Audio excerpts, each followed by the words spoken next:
Right, so we have audio. I believe we have audio. Let me just double check. Double check. Yep, we have audio. Right, so today is the 8th day? 8th day of Greater Mass. Thanks, Polly. Unfortunately, our special guest today had to, she was a hubby surprised her with some gift shopping, so that's what they're doing. So she had to bail on us, unfortunately. So today, it's just you and I. So, had a few requests for this, so what we may do is an accessory. So, let me just, what we're going to do is, whoops-a-daisy. We're going to make a gift box, a very, very simple gift box. A very simple gift box. And then we're going to turn that into an accessory using Blender. So, whoops, I forgot to reset. You shouldn't see that. That's part of the tutorial, room tutorials for IMVU. So, new.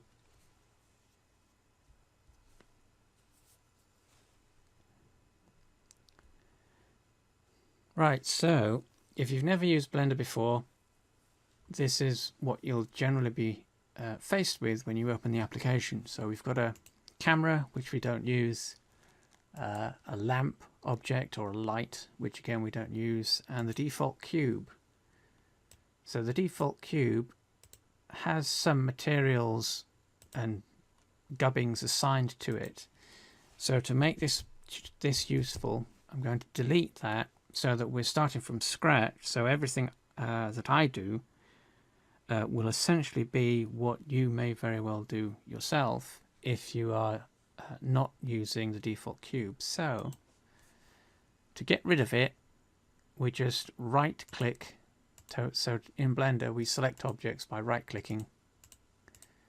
Multiple objects is shift right click, and you can shift right click and deselect objects as well. That's changing in Blender. No one saw what? Miyaka. What? So you can right click in Blender, but the thing about right clicking, I don't know how well this will come through on screen. So you select your objects using shift, and if you note that the outline for the items are slightly different colors, the last one that was selected, which is the active object, is a slightly brighter orange. So once you've got a group of objects selected, if you want to make something an active object, say for example you were wanting to rotate your objects around a particular object in the scene, once you've got your group selected, you can right click one of the other objects and it'll change to a slightly brighter orange.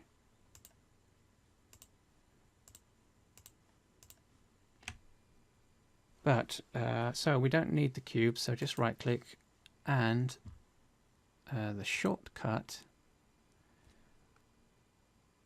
object, is it object? Yes, object delete.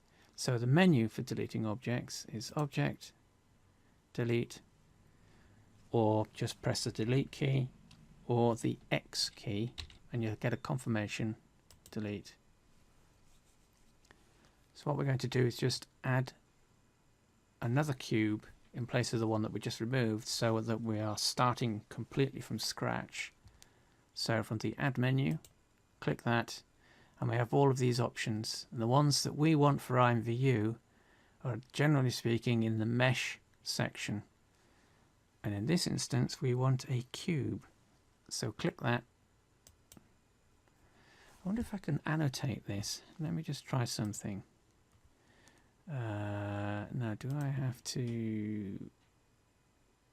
I think I have to share the screen in order for this to work, even though I'm not actually sharing with anyone. So, annotate.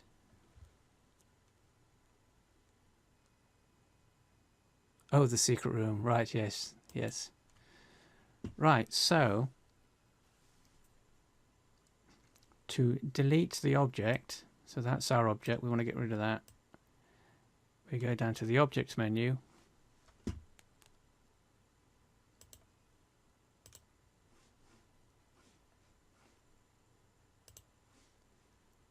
Click on object and then delete. Unfortunately, I can't annotate and have the menus open at the same time.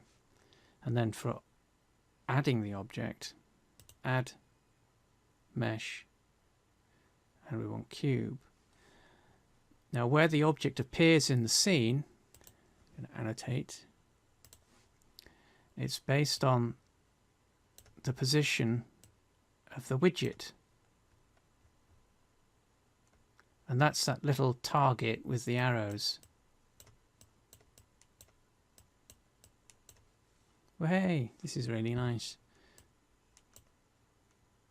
Clear all drawings. So wherever that is positioned,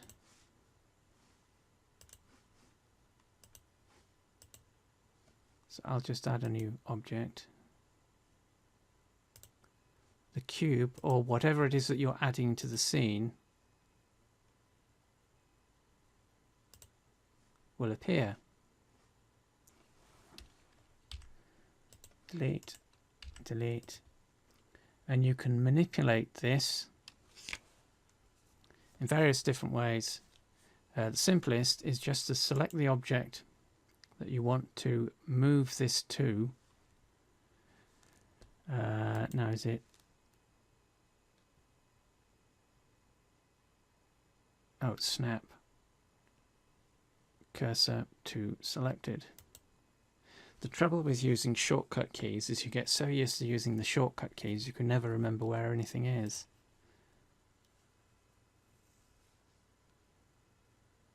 So that was object, snap, then cursor to selected. And this is useful. It'll be useful later on, the snap options.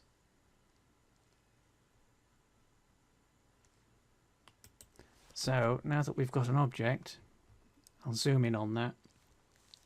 So to zoom, you can mouse scroll up or down and it'll zoom in or out.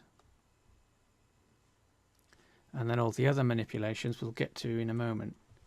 So what we want to do right now is that this box does not have a material assigned. So that's the first thing that we're going to do, is assign a material to the box. So these are our material properties. Annotate, button. So this area here, this button, the icon with the sphere, that's material properties. And it's blank at the moment. There's nothing there aside from this aperture and this button. So click the button, left click.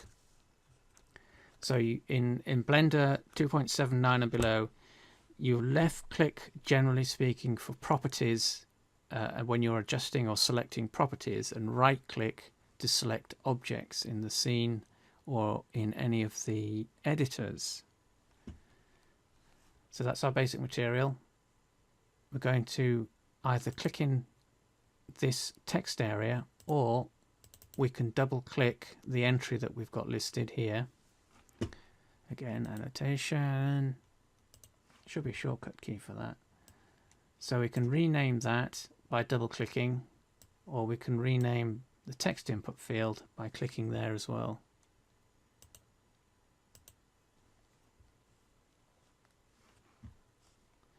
And we're going to rename this wrap, gift wrap, and then we have to follow IMVU's naming convention, so that's space, square brackets, 0, close square brackets.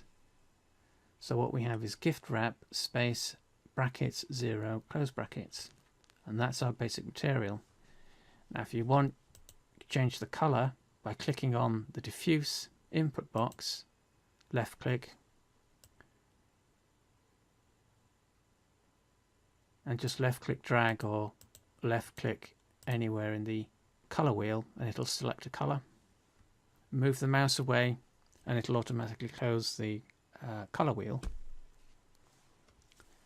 Next we need to assign a texture, and texture properties is this icon. So texture properties is the one that's next to material. It's that icon.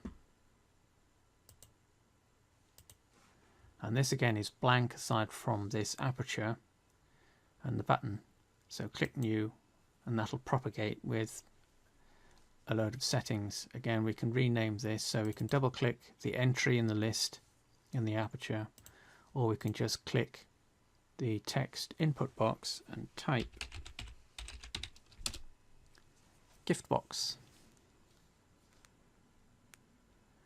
We need to set that the type, we need to check that that's on image or movie, and then we want to assign a generated image. So we're going to use a temporary image at the moment. So down in the image section, click new, and that'll present us with this pop-up. And again, left click and input some information. So we've got the name, which is gift box. I want the size to be 256 by 256. Select the generated type, and this is the type of texture that we will initially see. Color grid, which is a grid just that's color tinted so that you can tell you have a better idea of orientation of the image on the object. UV grid, which is just a grayscale grid, and blank, which is just a color. So we're going to go color grid. OK, and there's our color grid.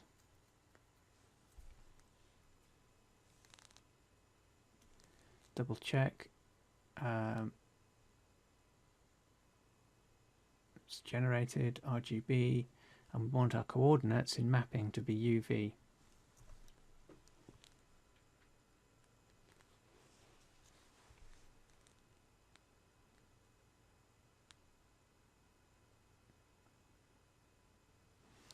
So what we need to do next, so let me just check my list. Box, add new, we need to rename the box. This will come in handy later. So make sure it's selected, right click, object properties, which is the cube,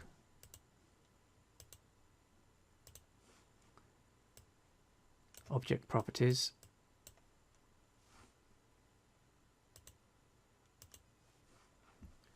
and in the input box at the top just type gift box. And if you had several objects in the scene, if this were a complicated scene, you can type dot mesh, and that just helps you distinguish this particular object from any other objects in the scene. And granted, there are only three. There's the box, the light, and the camera.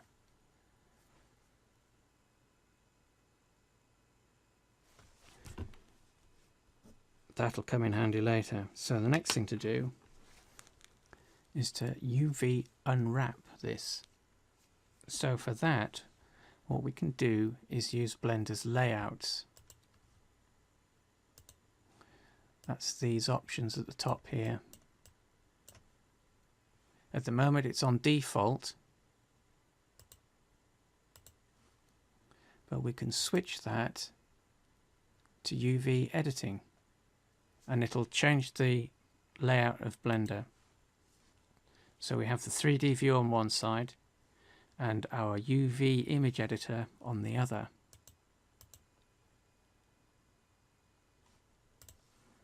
And what we want to do here initially is just assign the image to the cube's UV. So now we have to step up a little bit and go into edit mode. And for that, we have a set of options down at the bottom here. These are our interaction mode selector.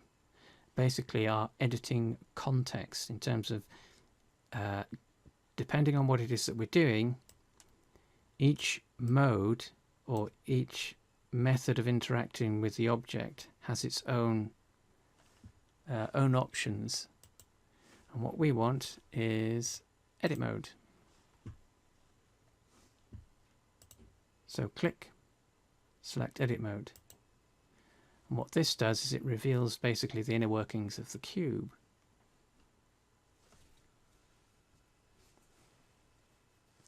And right now, no textures, nothing. Although everything is selected,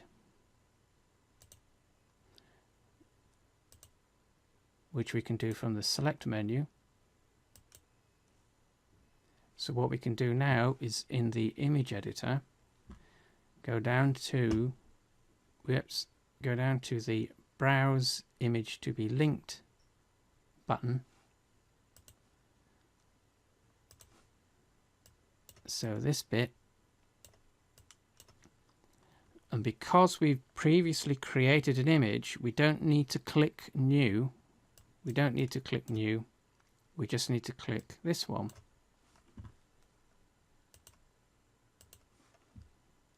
And our image that we created previously will be available. So click that and select it. Nothing will happen because we're actually in solid mode. So to see the texture, to see what happens, a lot of buttons to press.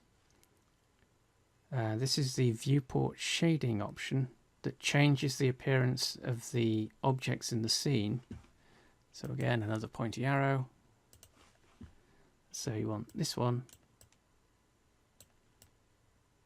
Wonky arrow down at the bottom here. So that's a Viewport Shading. Click that. Switch to texture. Oh, and there we have a textured cube. Now, if this object didn't have a UV map, or the UV map was all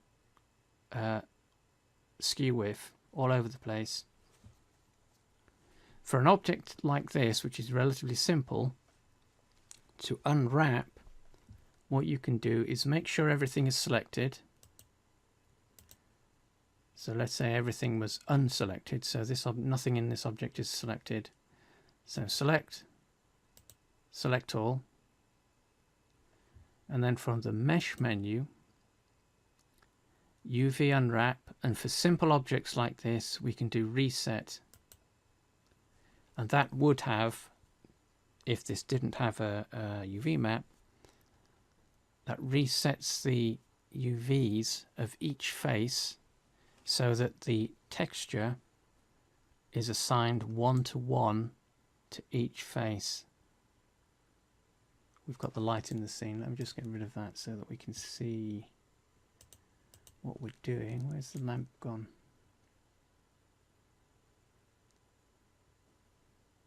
There it is.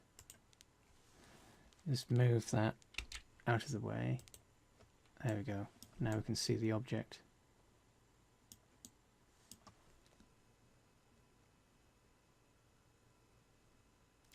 Yeah, no. Unfortunately, Aislinn couldn't make it today, so we're just doing a gift box, a very, very simple gift box accessory. So we started from the default scene, got rid of the default cube so that we had no materials and nothing, which basically means that we have to recreate everything. So we're going through the process from start to finish in terms of adding a cube, adding a material, setting the material up, adding a material to adding a texture to the material, then the texture to the box via UV, which is what we're doing right now. We're just unwrapping. but you might note the texture isn't properly aligned, or its orientation is a bit, it's on its side, so we can adjust that quite simply by back in edit mode. Whoops, back in edit mode. What we can do is select each of these individual faces and edit the UV to reorientate the image on the side of the box.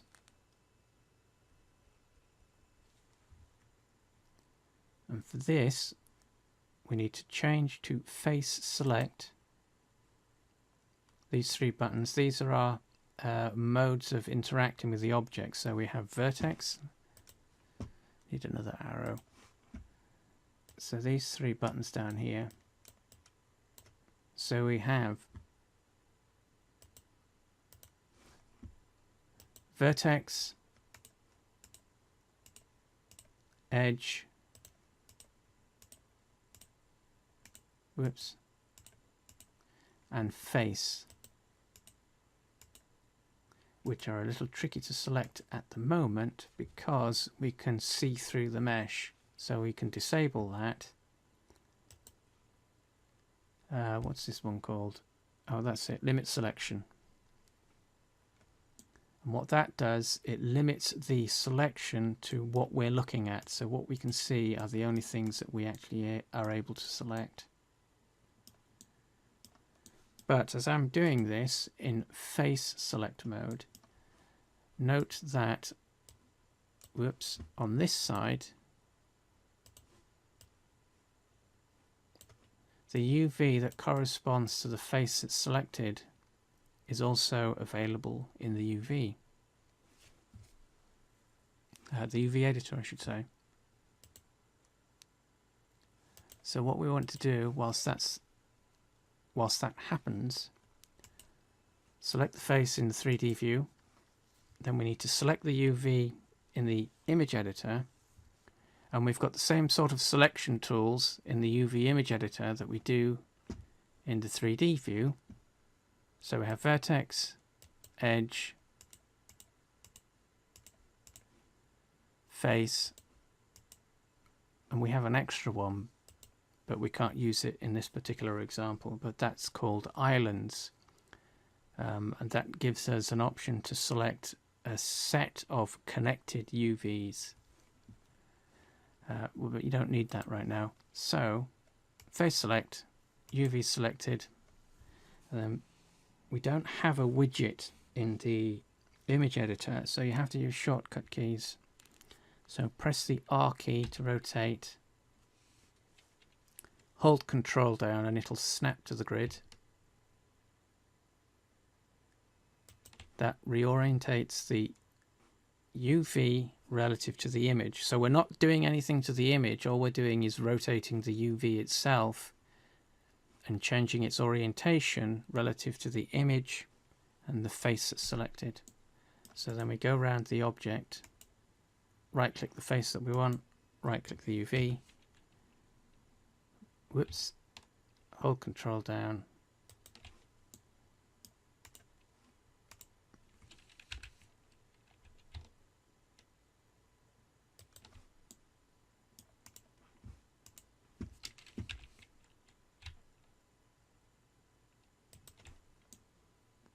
so now the texture is the right way up.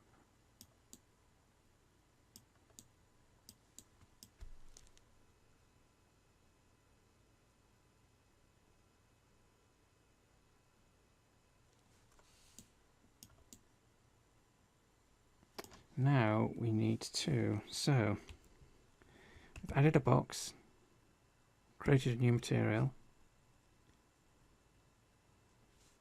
unwrapped, assigned the image,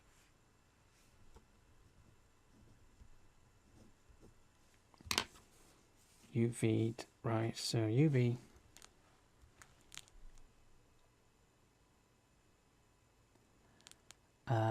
what we can do now actually is, so we exit UV unwrapping.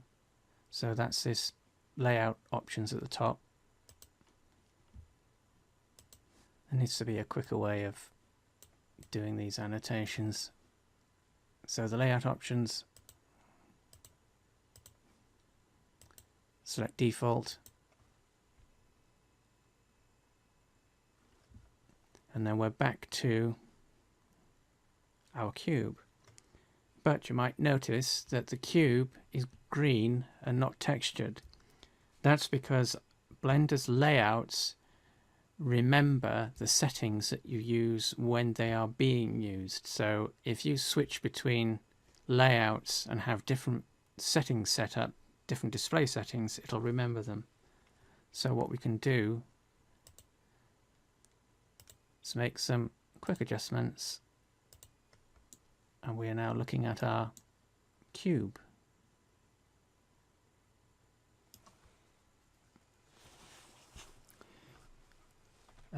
What we can do next? What can we do next? Oh, we can add a bow, a simple bow.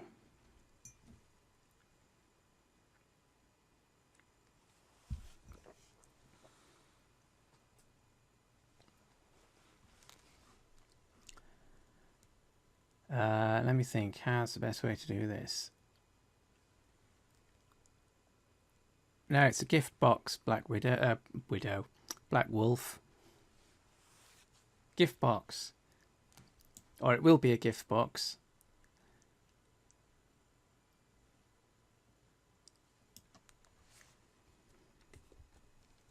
In fact, actually, so let's make a quick texture. So where's my... Right, so new. So this is Coral Photo Paint, a very old version. But the same principles apply. So gift box 256 by 256 resolution, 72 dpi. Blah blah blah. That's okay. So let's just fill this with green, and then plonk a number in there, so that we know, oh well, that's not really going to give us a clue which way up is up. So there we go. Make that super big. Alright, save this. Oh, you're not supposed to see any of that either. Those are the tutorial images. Or that. So gift box.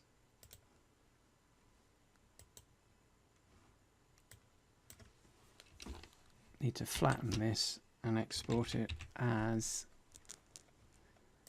I'm going to do something interesting here. I'm going to export, well, I'm going to save this as a TGA Targa image. And IMVU will do something quite interesting with this. So Targa gift box, furniture, that's okay. Blah de blah. So these are all the export options and export dialogues that pop up for Coral Photo Paint. So you might get different options depending on what image format you use.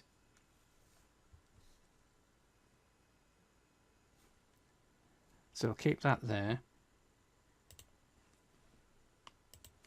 So we created a temporary image just so that we could create the UV map. So we're going to go back into the materials and just make some adjustments here. And texture, in texture properties, what we're going to do is change the source to an actual image, a bitmap. So from generated, we want, where's it gone? Single image. And that'll give us a new set of options. Where are they hiding? Oh, there it is. So we've got this image section now. So we want to load the image we just created. So click on the folder icon. And it always goes to this reset. Right, so Where's that big green gift box? There it is. So select that. Oh, tip for Blender users. Normally the files are displayed like that, but you can use these icons at the top to change the display method so that you can more easily see what you're looking at.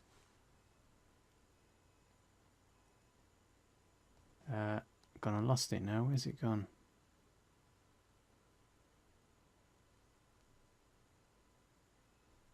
There it is. Whoops.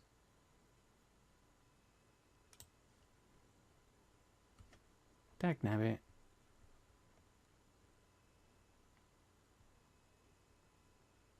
Right, so select, left click, and then open.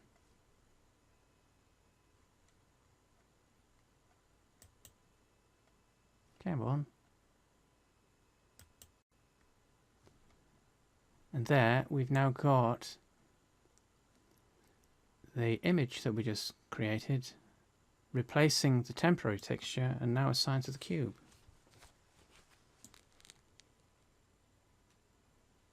So what we're going to do now is create a simple bow.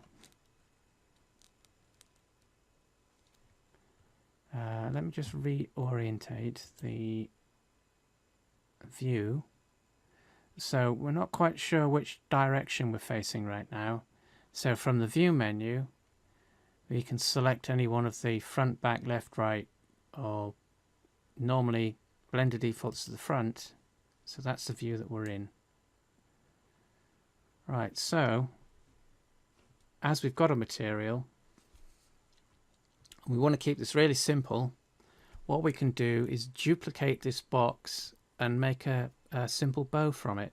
So select it, then from the object menu, duplicate object, and that will create an instance, another instance of the cube, which moves with the mouse.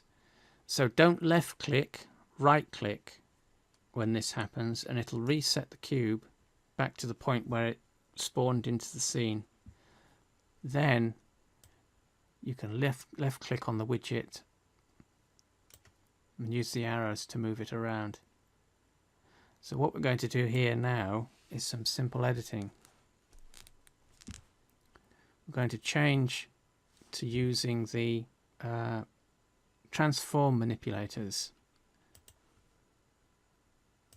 So that's these button selection.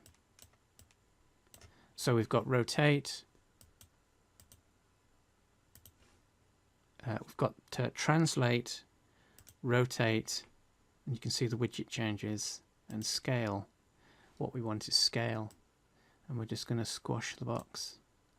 So that's left click, an axis indicator, which are these colored handles, and just squish them.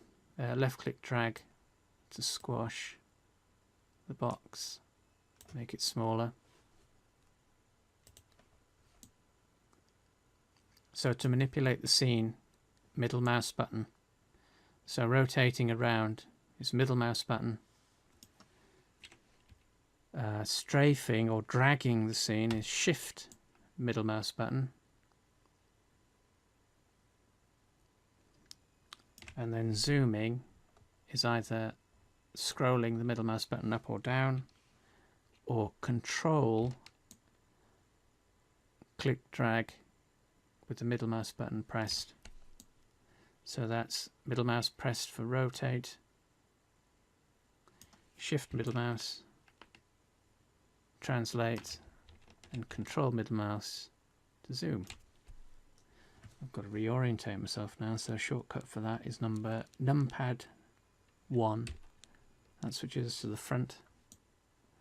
Right, so I want to make a ribbon out of this, a very simple ribbon. So we're going to duplicate this box again twice. So right click, duplicate objects. Again, it'll be attached to the mouse. Right click, that resets it. Just move it, left click drag. to one side. Whoops. Do that again.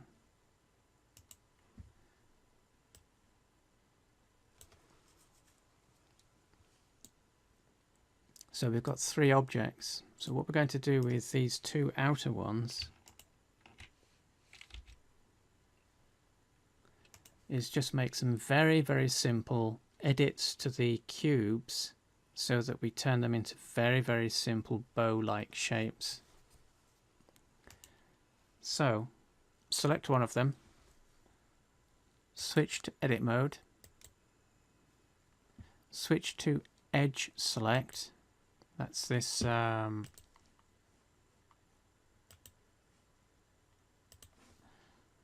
button. Edge select. Select an edge, and using the widget handle, just manipulate it and create a simple, would that be a trapezoid-ish shape?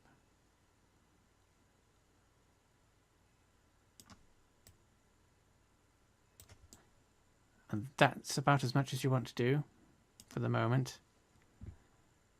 Exit edit mode. Whoops. Select the other box, so that's right click. Edit mode again.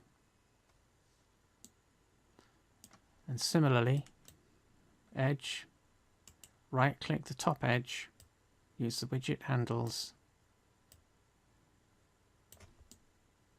and create another sort of, well, I guess that's a kind of weird ramp. So what we can do now, go back into object mode,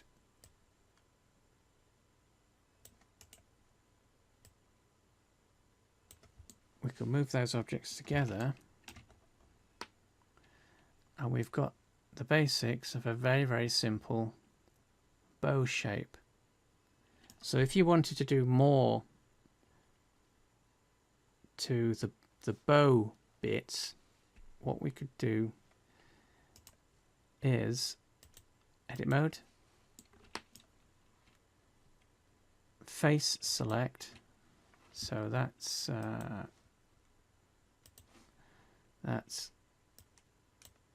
this one, face select,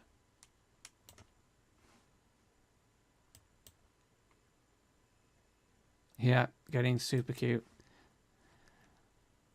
So we want to select the sides, so right click, move around to the other side. Remember, we want to select multiple elements. Hold the shift key down. So what we've done now, I'm just going to toggle into so we can see this a bit better. So what we've done here is selected the 2 outer sides, and what we can do here now is delete those. So mesh, delete, we want faces.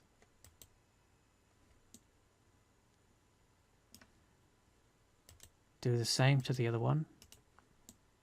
So select it, edit mode, right click, shift right click. So we're selecting the outside edges, faces I should say, that we don't need. Mesh, delete, faces. So we've now got very, very, very, very, very simple, well, I guess it's thin fabric. But you might note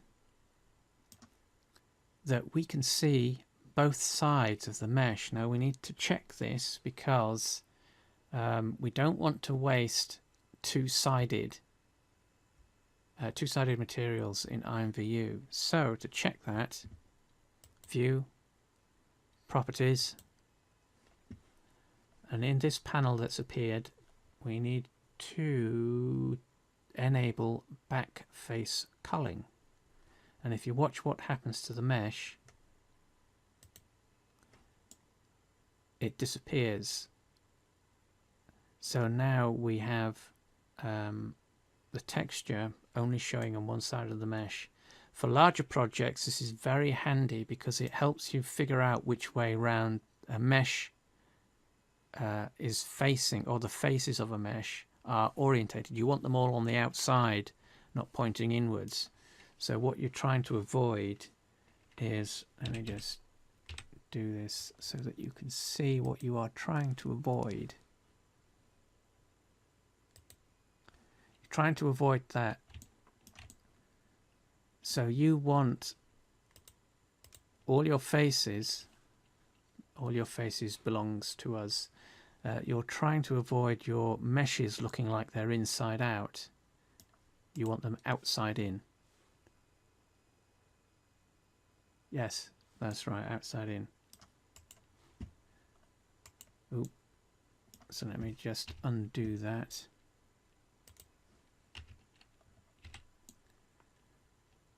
And that gives us, this is actually quite tricky to see. Let me just do something. So this is actually getting quite tricky to see because it's such a bright, intense color. You can't see any edges. So what you can do to help with that is select your objects. It has to be done one at a time, unfortunately. And then in Object Properties, so Object Properties, that's this one. Oh, thanks, Devon. That's very nice. Yeah, so do the whole follow, you know, and all that stuff. Object Properties. And down here in the Display subsection, we have Wire. Draw all edges. And what this does is it draws a wireframe around each of the faces of the object, which makes it easier to see what we're looking at. So you can do that for all the objects. So now we can better see what we're doing. Now this is going to be a bow, but what we can do is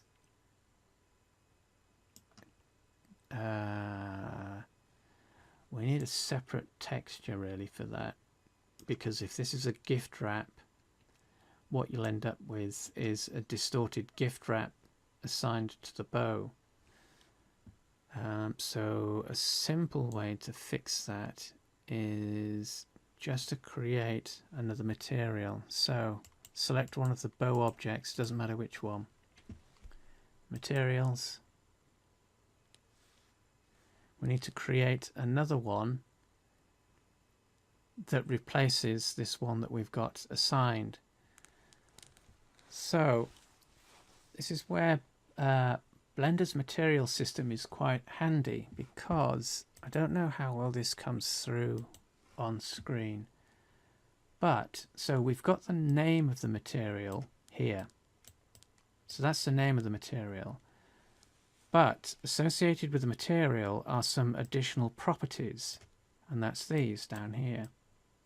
So that's given us the name, and this, let me see, clear that.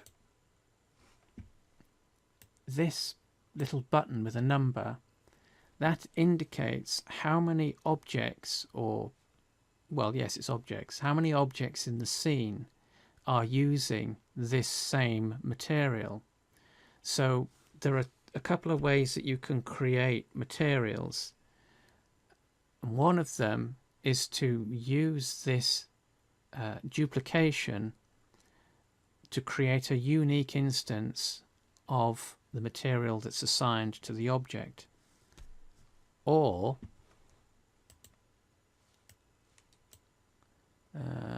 where's it gone? Or you can just click the plus button and it creates a new material. But what that does,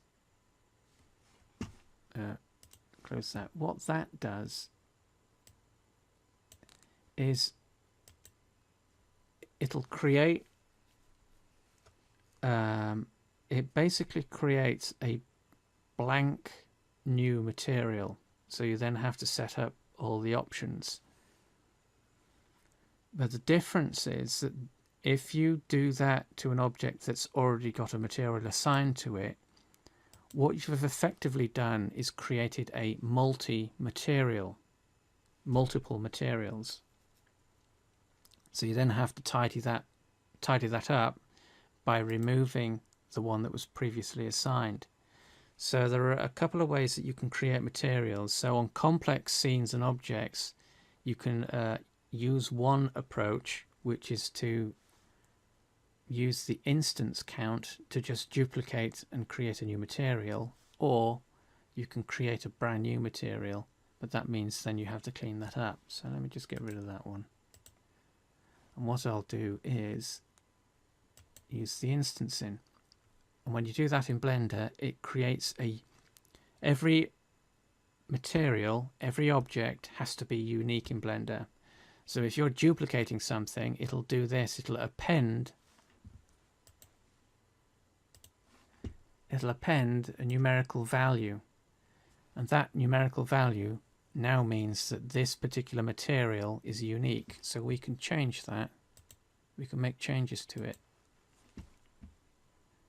So what we want is, so following IMVU's naming convention, we want this to be 1.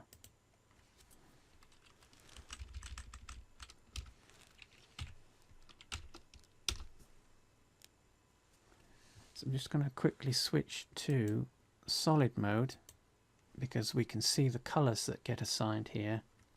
And hopefully, if we've done this right, yeah, so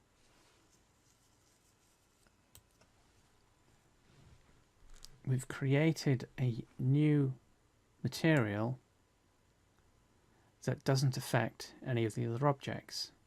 So what we can do now is assign this blue one to these other two objects of the bow. So select them, and to do that,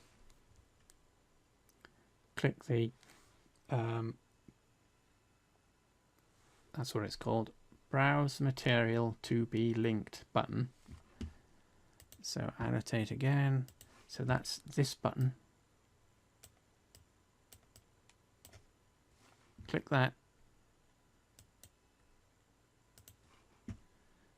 Whoops. And we'll get a list of the materials that we've, that are in the file.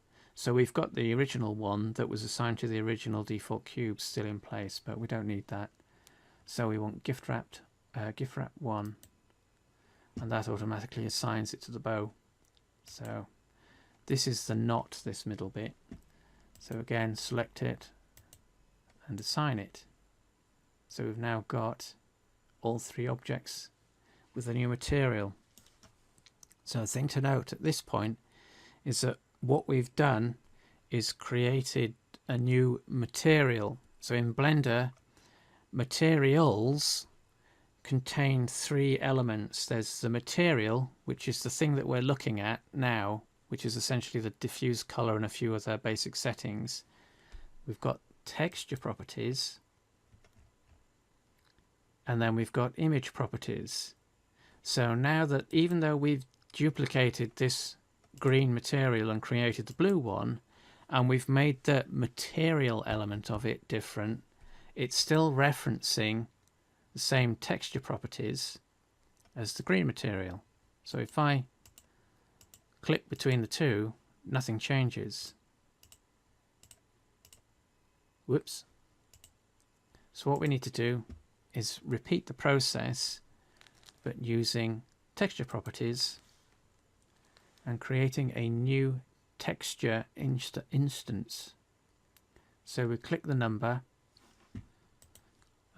annotate. So we need to click this number again. So this is similar to the way that the material is, the way that Blender is informing us that this material, this texture is being used several times.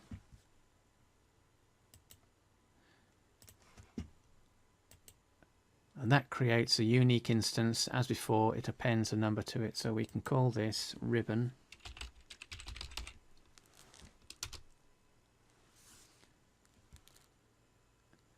And down here we need to do the same thing again under images.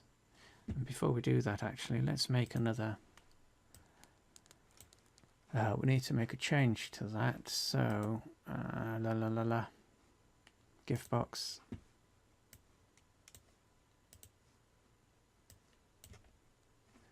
Just going to rename this 0.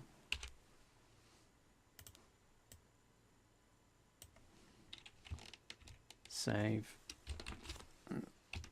as gift box. Yep. Okay. Going to create a new one. New. And this one only needs to be. Let's do 64 by 128. Ribbon. 72 dpi. So we want the width to be narrower than the height, so we're creating a pillar, if you like. So there we go. Fill this with blue, seeing as though the material is blue.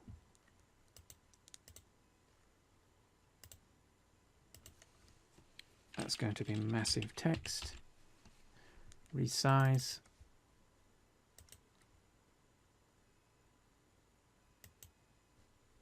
That's a bit too big. 36. So just duplicate this.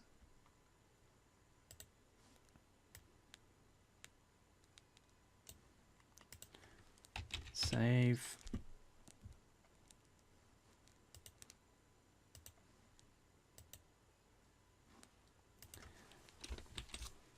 Flatten. Export. TGA. Right, so we've got two textures.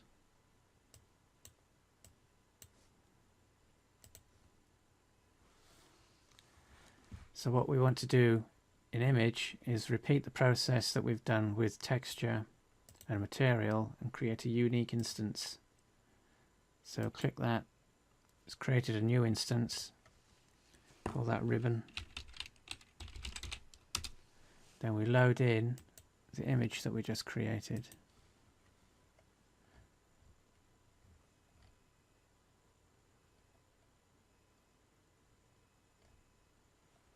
Where's that gone?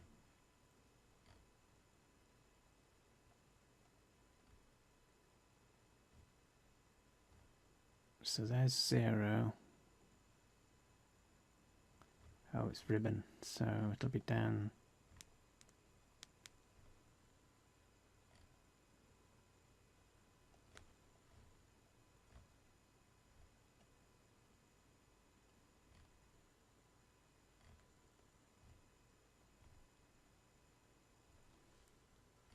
There it is.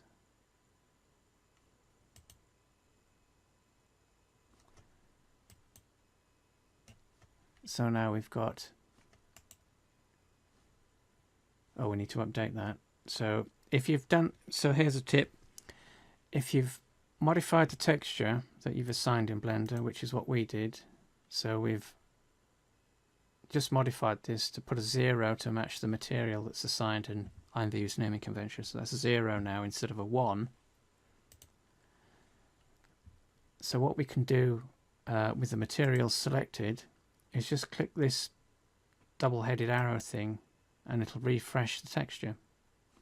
So now we've got 0, well, we've still got 0 assigned to the ribbon, but we've got 0 assigned to the cube now.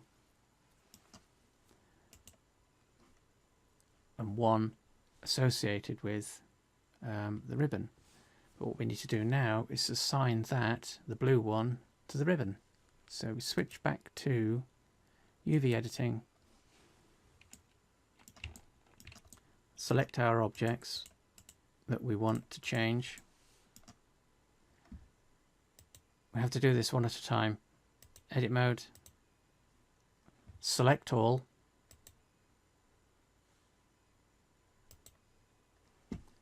and then in the editor click the Browse Image to be Linked button, and we've got our ribbon texture there now. So we can do that. We'll make some adjustments in a second, but do that with the other objects. Edit mode. And we have to do this because the UV is part of the underlying structure of the object. So in order to adjust them, we always have to be in edit mode. We can't do them in object mode or any other mode that we've got available. Has to be edit mode. So edit.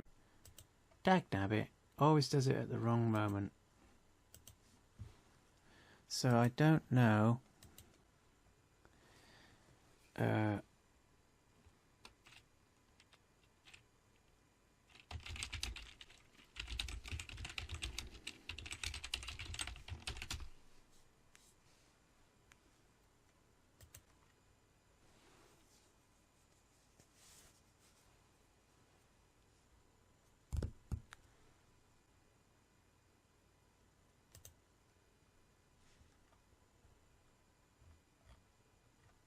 Oh, is it still going? The internet dropped out, so I'm not sure if it's...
We are? Oh, brilliant. Excellent.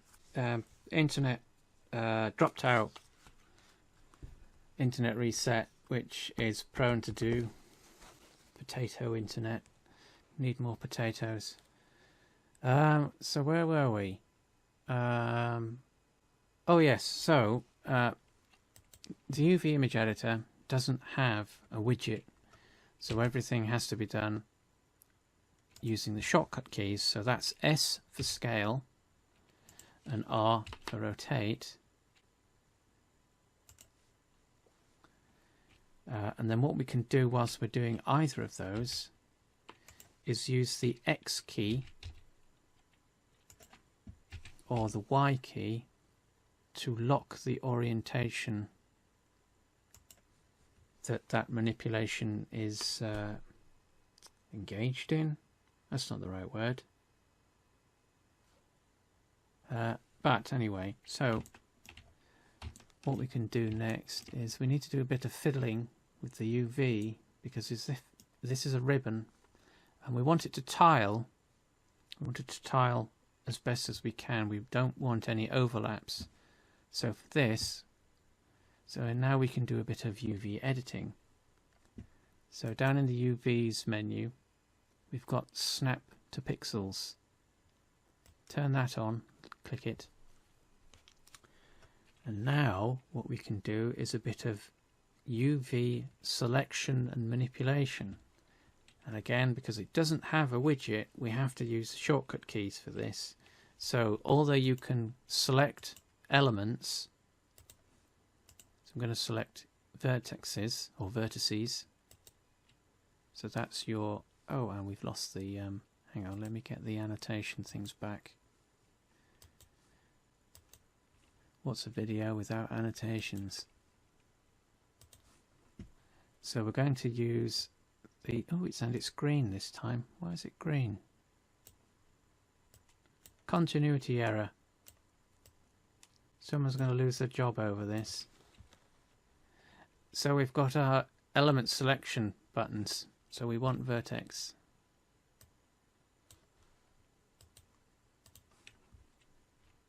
So click that. And then what we can do is use things. I'm just going to get rid of, we want to get rid of this toolbar. The shortcut key for that is the N key, N for normal, or N for Norman. Or from the view menu, properties. That just gets rid of it so that we've got more area to look at. But as I was saying, because the 3D, not 3D View, the image editor doesn't have a widget, so you can select things, but you can't, there's nothing to, unlike we have in the 3D view where we've got a widget that we can play around with. We don't have that in the image editor, so we have to use our shortcut keys. So basically going to be doing two things here. We're going to, there's a group of shortcut keys for different selections. So we've got the C key, C for Charlie. That gives us paint select. And then we've got the, is it V? No, whoops. It's the B key, B for beta or beta. And that's box select. So we've got C key, which is circle select, and you can change the size of the circle by scrolling the middle mouse button up and down. Then you just left click or left click drag and it selects whatever's underneath the graphic. Right click deactivates. And the B key, box select, so that's left click drag over a selection to select it. So that's the first group, which is our selection group. So we've got the A key, that selects and deselects everything. We've got the C key, that's paint select, and then we've got the B key, B for Bertie, it's box select. Next group of keys are, let me just select one of these, the G key, what's G for giraffe, and that's grab or translate. We've got, well, this won't work with the R key. R key, which is rotate, so if you had a selection,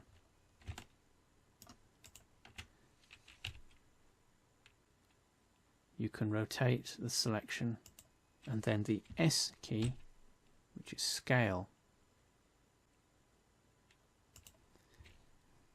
So that's our second group of keys. So that's G, that grabs or translates, S, scale, and R for Roger, rotates.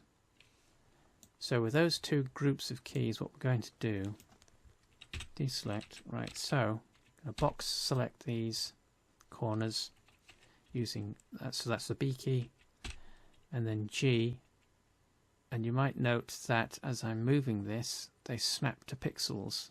So what we can do, snap that to the corner, and we're just going to go around the mesh. So what we've done there is we've moved these ones in this corner, pressed the A key to deselect them or clear the selection, move to the next group,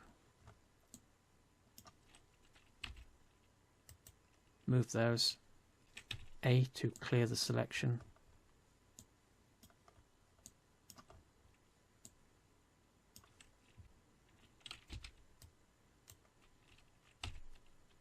that's B, B for Bertie, G for giraffe, A for apple, B for Bertie, G for giraffe, and then A for apple. So what we've now got is our UVs perfectly assigned or aligned to the image. Oh, yes, so we need to do that to all the ribbon parts or elements. So object mode. So we need to repeat the process. Oops, use the shortcut key there. shortcut key for edit object mode toggle is tab, the tab key. Need to do the same thing again. It's A for apple, R for rotate or Roger, depending on your preference. S for scale.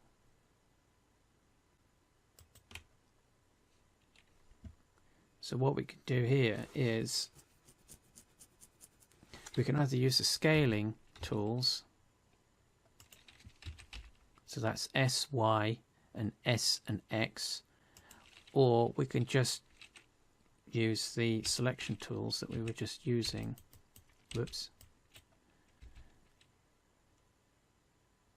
And just brute force, just rough position them initially. So that's A for apple, whoops, B for Bertie to select, that's box select, G to move, G to giraffe for moving. Double check that one's okay. That one's okay. That one's okay. But this one isn't, so make sure that we've deselected, yes. B for Bertie. G for giraffe, and A for apple. And then again for the middle bit, whoops, go away.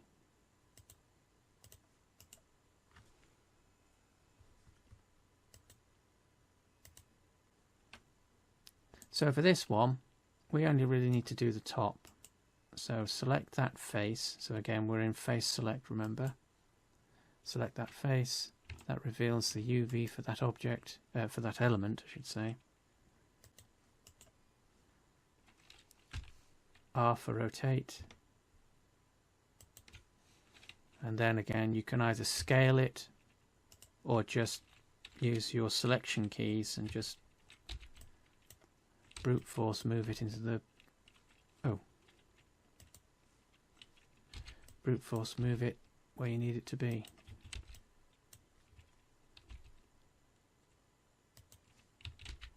So that's B, Bertie for the box select, giraffe to move, apple to deselect, B,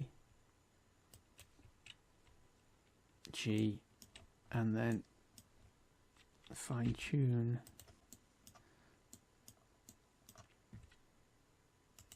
So you can use your A key to deselect, or if you are selecting individual vertices, just right click on them and it'll automatically clear the previous selection.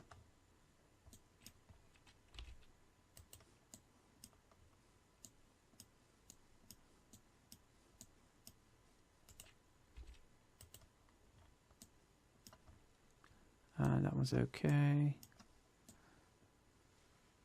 Whoops, that top one's okay, so that's that done.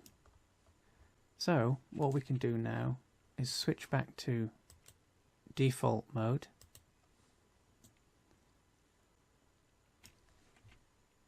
And join all these objects. Actually, no, what we'll do before that, exit object mode. Right, so save the file before we do anything else. Save as.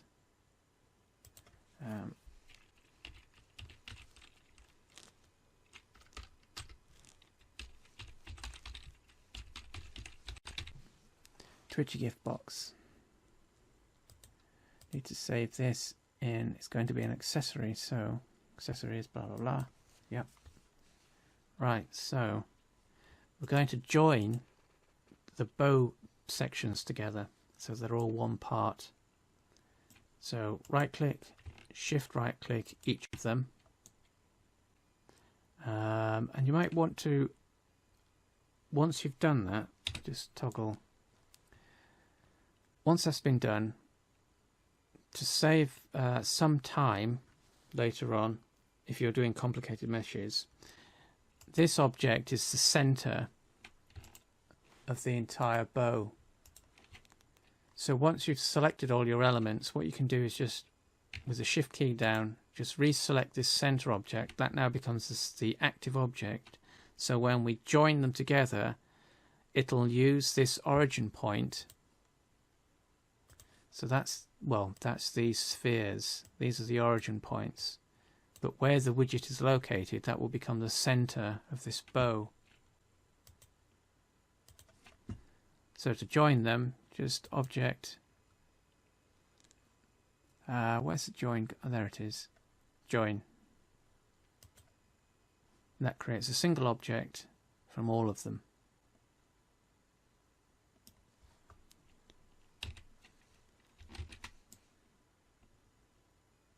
So let's just grab that in object mode and just move it down to the box. And that's a very, very simple box with a bow. Right, so let me think what we can do. Oh, I know what we can do. I'll toggle to solid mode for this.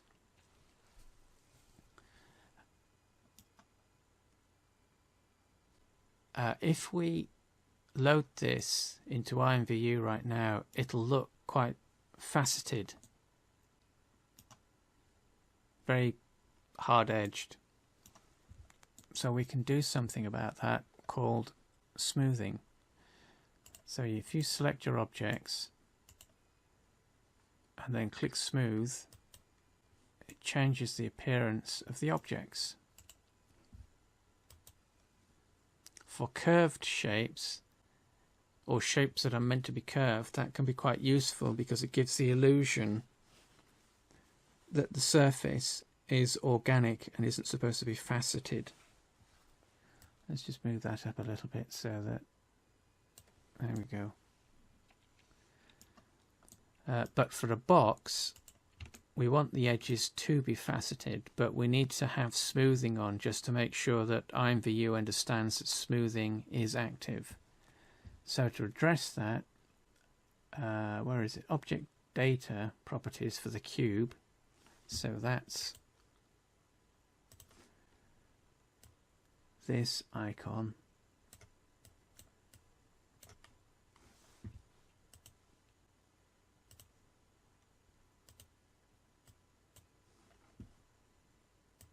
And in here, we have this option at the top to auto smooth.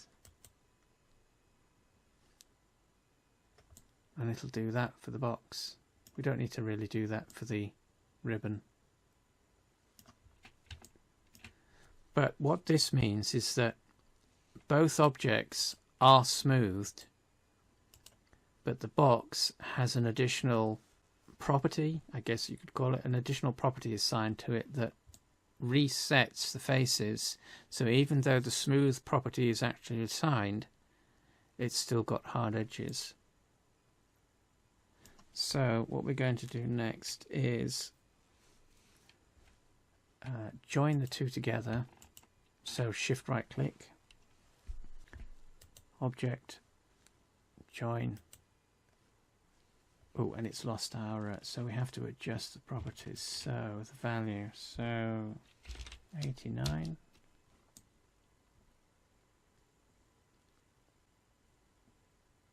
That looks about right. Yeah, that looks all right. 89. And the next step, so we've still got the name. Because we joined the bow to the box, we've kept the name of the box as the entire thing. So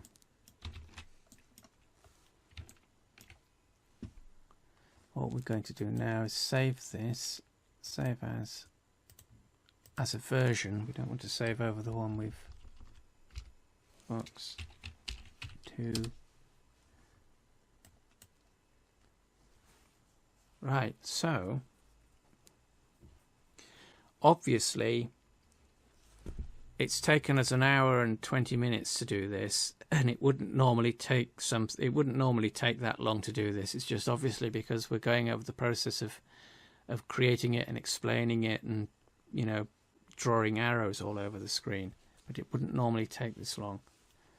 So the next step, now that we've got a box, is to turn it into an accessory. So you will need I just did this before we went live, just to make this easier than giving out a URL that contains all sorts of silly numbers.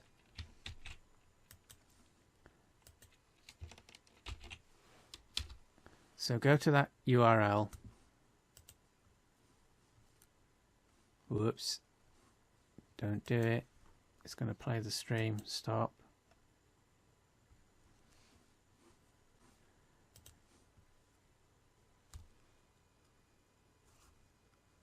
Well, yes, I'm assuming that it would take less than an hour to do, Leanne. I think quite right. Yeah, so thank you for the correction.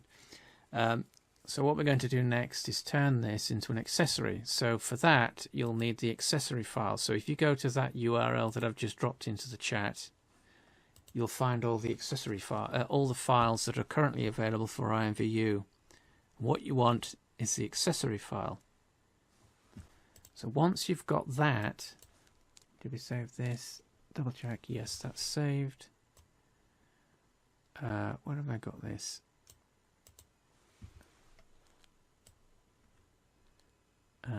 Accessory file. Where's the accessory file gone?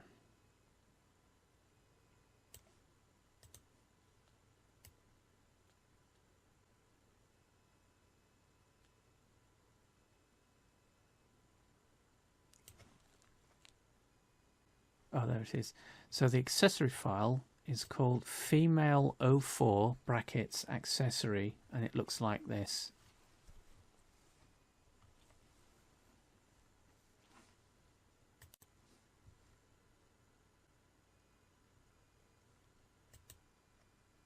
What is the audio going in and out? Or hang on, pause. That's paused. Okay. Is that better?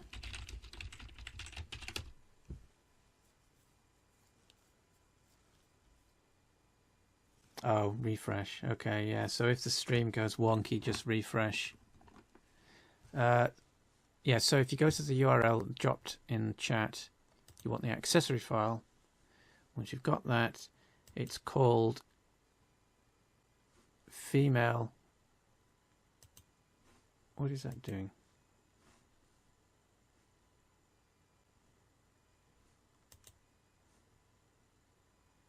Yeah, I know I've got the annotations open. Why is it giving me that error?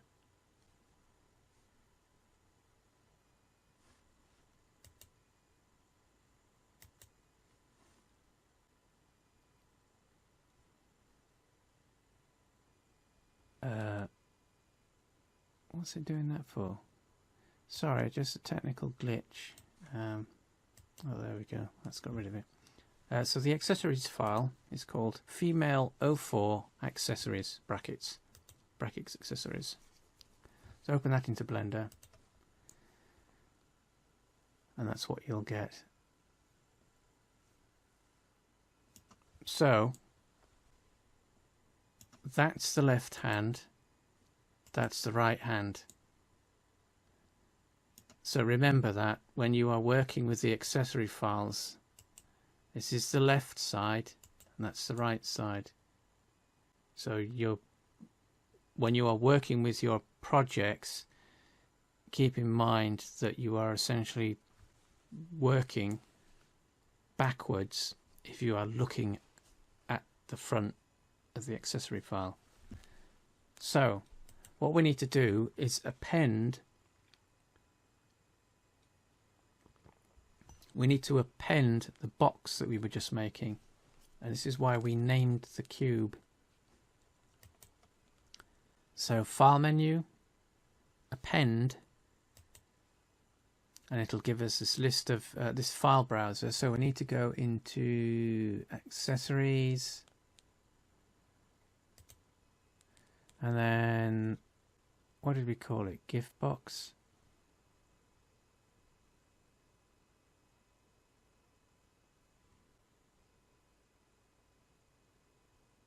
Oh, Twitch gift box. There we go. So what this is doing, what append does is it essentially treats Blender files as though they are zip archive files or RAR, RAR files. And it treats them the same way. So what you're essentially looking at is a list of zip files here. So when you click on them, what you are actually doing is exposing the contents of the zip file. So if I click on this, it then reveals a whole bunch of folders. And each of these folders contains some information that's relative to the file or the project. For appending, we want object, because we're only dealing with object data, so that's meshes and other things. So click that, and there we have giftbox.mesh, and you can see it's also included the camera and the lamp objects that were in the scene. So left click to select and then bring that in. Now it has been brought in, and we can prove this, or we can check this. If you keep your mouse over the 3D view, press numpad 0, not numpad 0, numpad period, or is it view selected, so numpad period, and watch what happens. You catch that? Look how teeny tiny Blender is compared to the IMVU avatar. It's teeny tiny. So you might append something and think that nothing has been brought into the file, into the project. So without clicking anywhere, just double check by using view selected, and Blender will zoom in on whatever it was that you brought into the file, if it was successfully brought in. If nothing was brought in, then nothing will happen. So as we zoom out, we can see how tiny the object is. So we need to change the size of that. So we can do that a couple of ways. Visually, just press the S key, S for scale, and just drag the mouse outwards until we get a, let's see, maybe. So you can either do it by eye, or you can type. You can type a number, so 30, and press enter. That confirms. So we now have a cube. We now have the gift box, I should say, and it's going to be placed in the avatar's hand.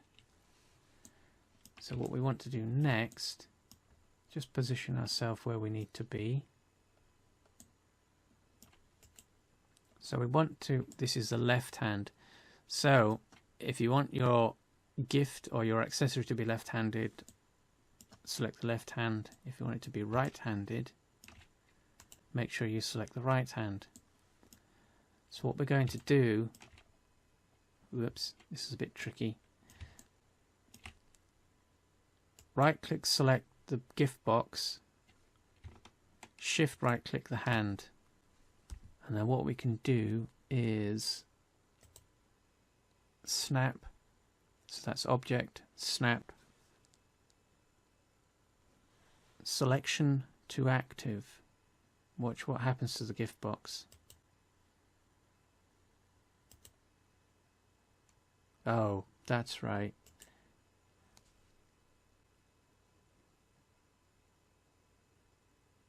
That's right, I forgot about that. It'll do it only if the origin point of the object is next to the, well, it's relative to the mesh. So the origin point for all of these elements of the avatar is down here at its feet, where the widget is, and the gift box is also there. So even though the mesh is up here, the origin point that acts as the snap target is where the gift box is. So when you do that, when you do selection to active, it's actually still where they're both in the same place. So let's see what other options we've got here.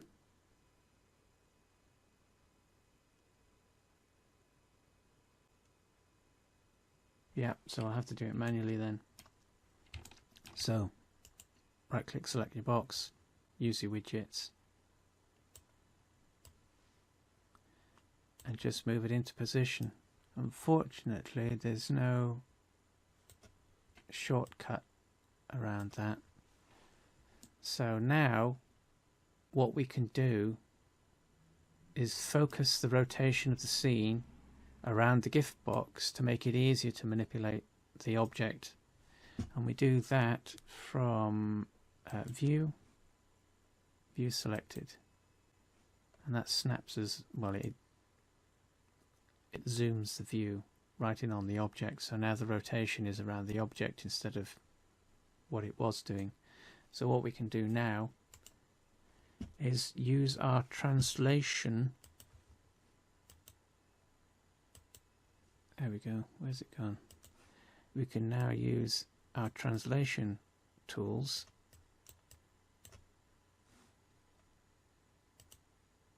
to position the cube. So we want rotate,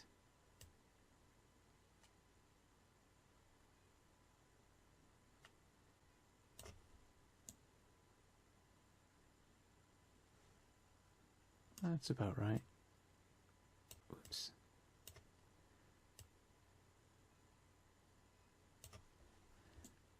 So that's rotate and then translate, and this puts it in the palm of the hand.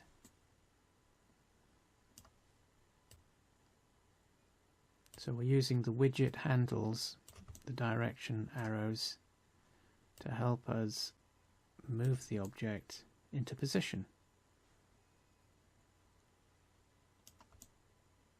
And then if you want to fiddle around with the rotation a little bit,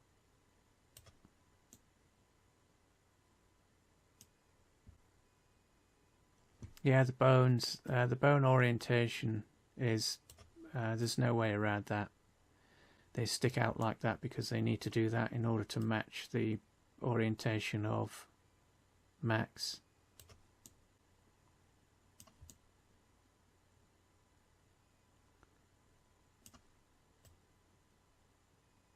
So just a bit of fiddling, so, and that's it positioned. Right, so what we've got, let's save the file. Save as.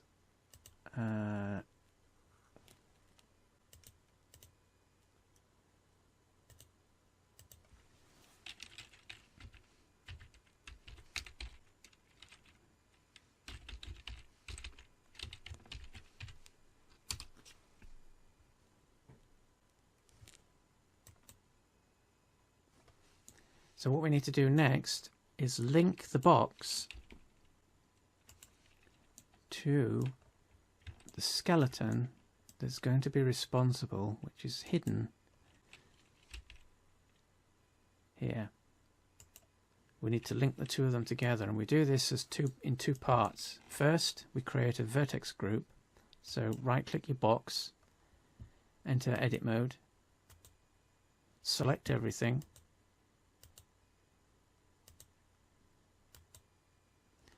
and then in, oh, we're already there, in object data properties, so another arrow, so in object data properties,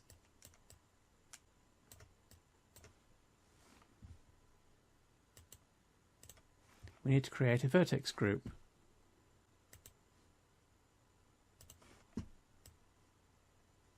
That's this bit.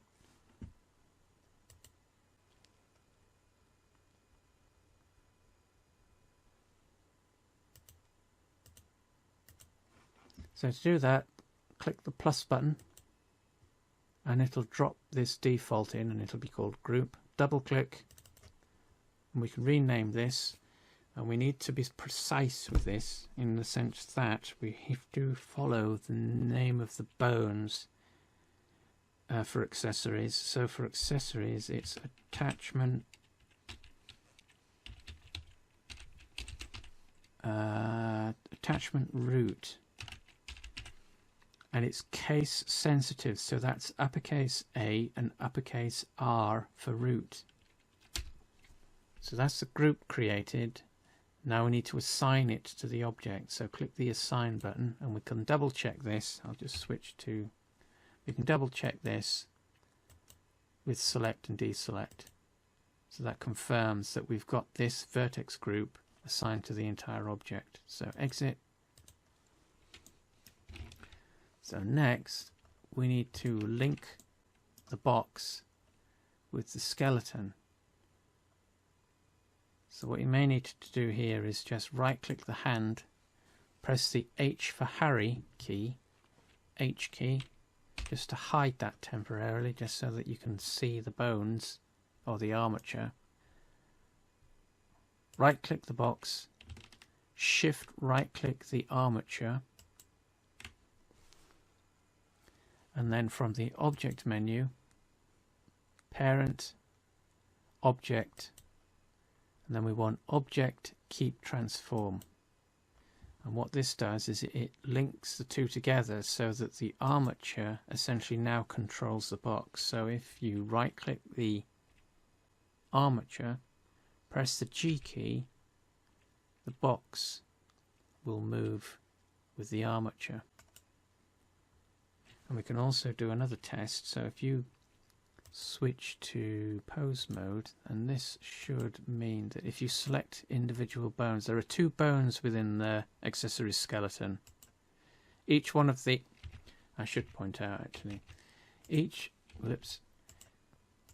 one of these is a separate armature, and each one is responsible for a particular bone of the skeleton.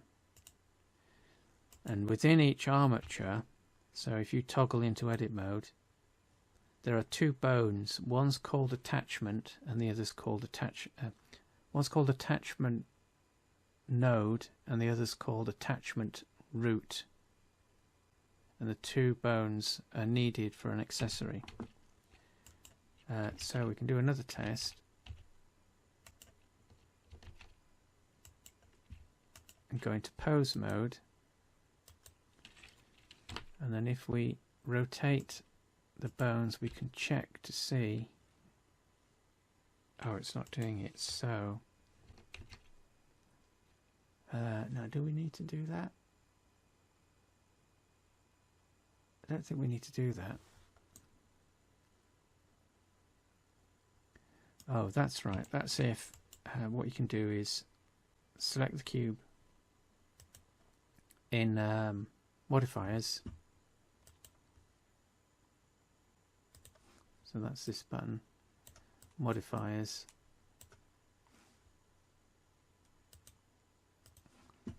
You can assign an armature. And then there's a lot of them. So the easiest way to assign an armature, so an armature, what we're doing here is essentially setting up the control object of the cube. So we have to select the cube in order for the cube to know what object it's supposed to be controlled by. So click the dropper and then click the armature, which is the hand, and it'll appear as a control object. And then if you want, optionally, you can select the vertex group. What this then does, this now means that this should rotate the box. Yeah, so there we go, rotates the box. You don't have to do that, it's just another way of creating the necessary link between our objects and the armature that's going to be used in IMVU.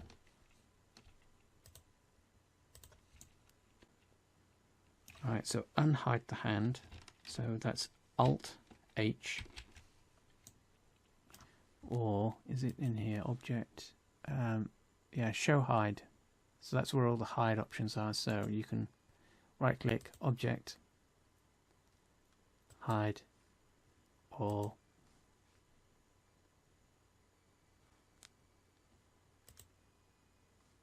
show hidden.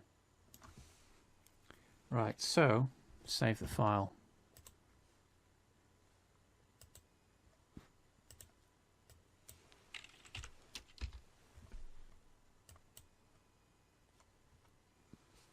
Now for this next bit, the export process is a little finicky.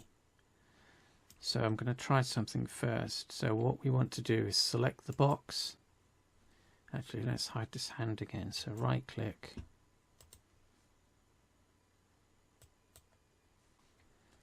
So select the box, shift right click the armature, and then we're going to export these.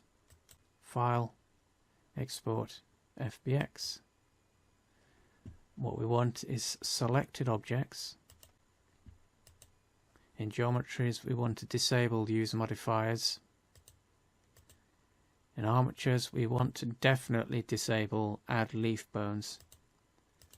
In animation, you can leave that, that's fine. And then just export. So, next step is to import. So in IMVU, create,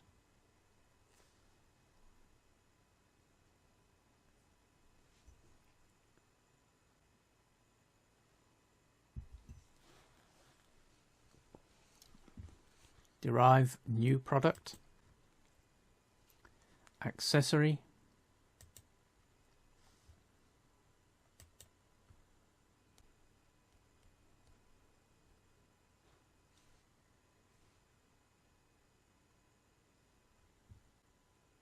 now we need to import the FBX we just created. So import FBX, load FBX,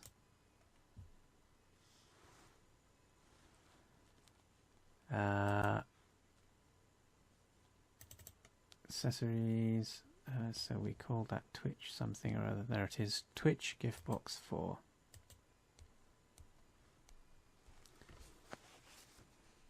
So what we've basically done is simply loaded the file, the FBX, into the importer. So what this is the importer, and all we've done is loaded the file. So the first thing we need to do is make sure that apply scale is set to 0.01. The mesh, we need to set the ID for this to 0. For female avatars, mesh ID for replacing female meshes is 0. For male meshes, it's 2.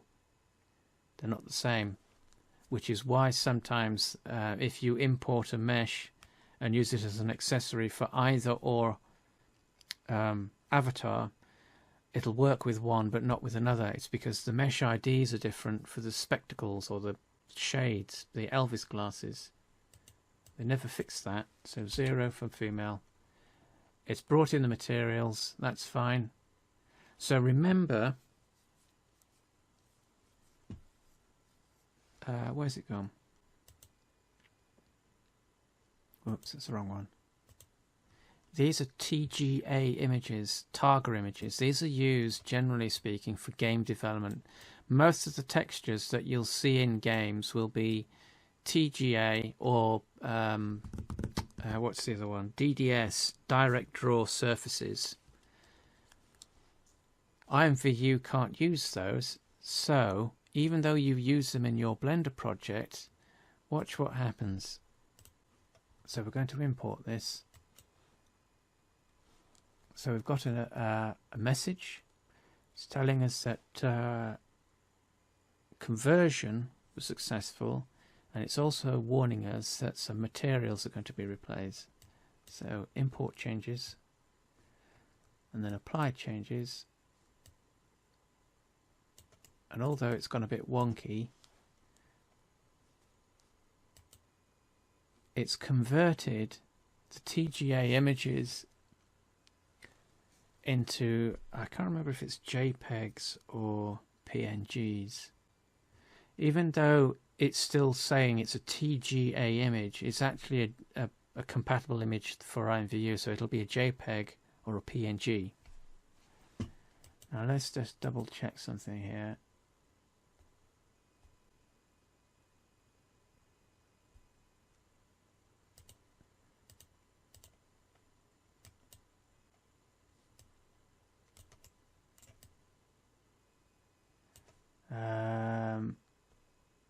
So let's just RT, and might have to do this every time you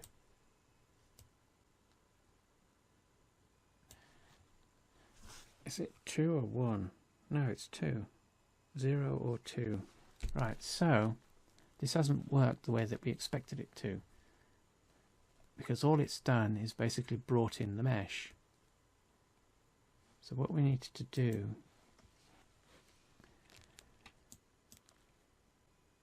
we have to get rid of everything in the scene apart from the cube and the armature that we're using for export. So select the two of them and then use, oh hang on, we need to unhide the hand. Let's do that again. Oh, this is going to be tricky. There we go, right click, shift right click, then use Control I or inverse. That'll select everything in the scene that we don't want and just delete them. We don't want any of those. So all we should have left are the box and the armature. So you can save this. If to make this easier, save this. Save as 5.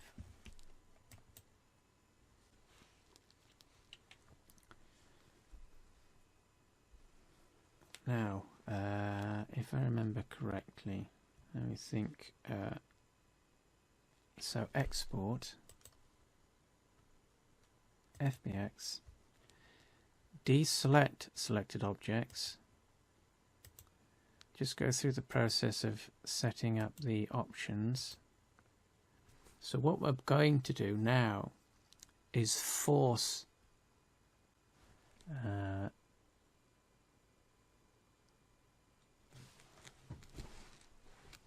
going to force Blender to export everything in the scene. Just call that 5 so that we keep the old one. We're going to force Blender to export everything that's in the scene in order to get it to hard write all the data that's in the scene as part of our FBX. I'm not sure if this is an issue with Blender or whether it's an issue with IMVU interpreting the FBX. So export, let's try that again, because whoops, create, drive, accessory, go.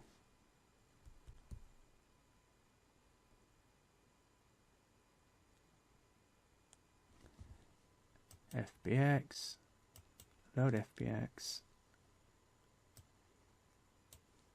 number 5. Yeah, so this is what should have happened the first time, but it didn't. So what you may have to do if you're using FBX, the process is slightly, you won't, it won't do this if you're using Cal 3D.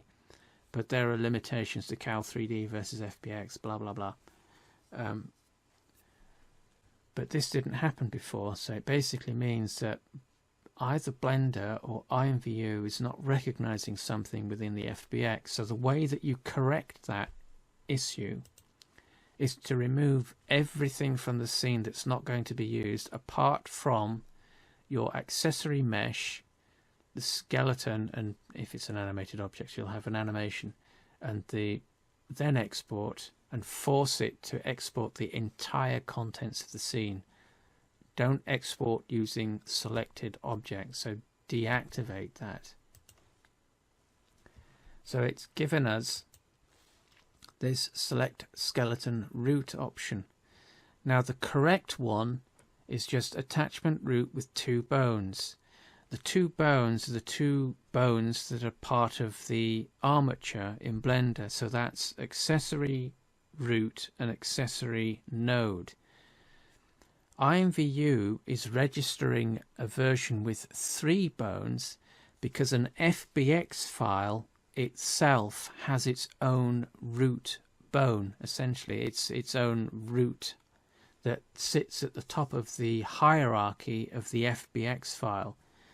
So whenever you're importing an FBX, if you see one with an option that seems to give you more bones than you were expecting, that's going to be the wrong one to select. So attachment root, 2 bones, configure FBX. So that's doing the same thing again. So we need to change the size, 0.01. That's 0. So it's got our materials, that's okay. That's okay. Import. Same messages, we're overwriting some materials. Import changes. Now this time, when you click apply changes, it should replace the spectacles or the shades completely. Oh, and it hasn't. Why hasn't it done that?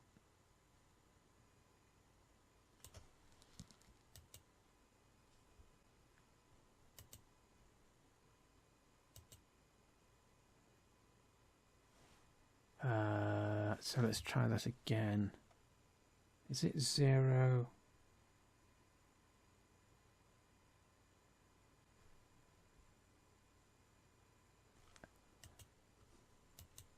Yeah, this, you have to do this a couple of times sometimes.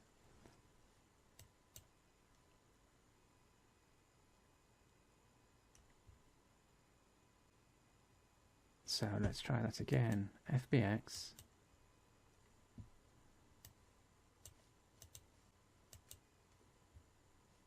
Right, 2. Okay. Change scale, 0.01. Let's try 2 this time. Gift box. Import. Import changes. Apply changes. Oh, there we go. Okay, so it's the other way around. So it's 0 for males and 2 for female.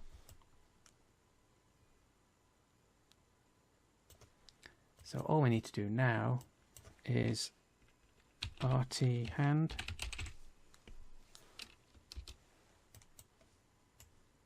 and the box is in her hand. And there is your accessory. So let's make this for both. 91.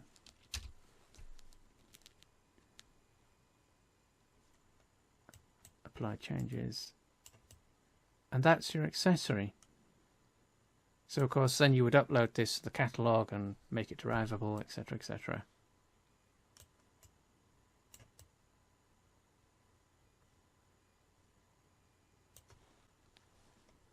Save as.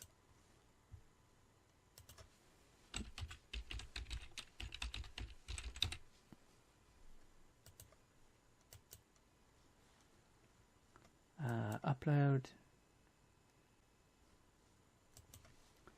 And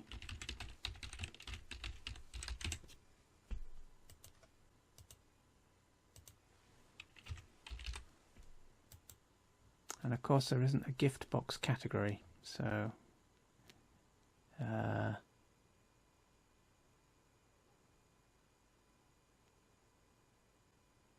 let's just do new accessories. Derivations. Oh, and we need an icon, don't we? So I'll have to cancel that.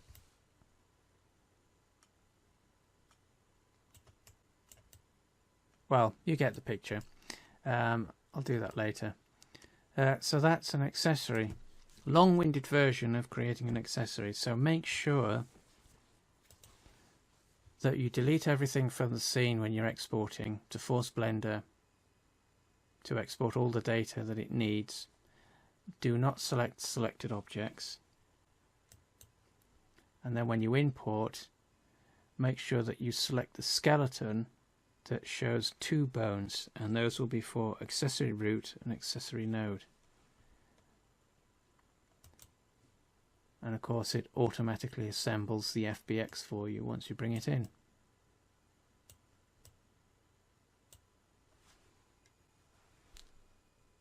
So there we go. Any questions? Any questions, class?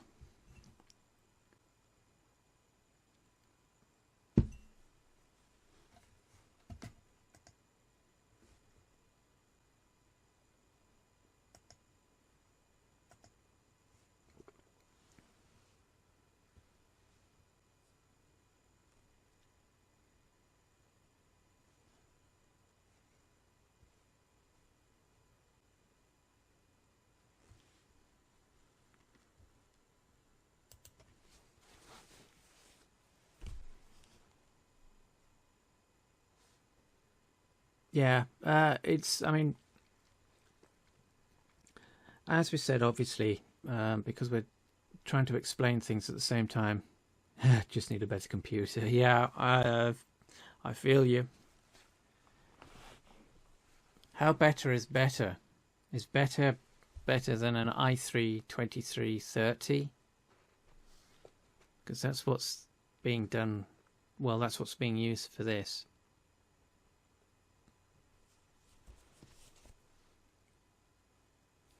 So let me just drop the URL for the IMVU resources again, just in case.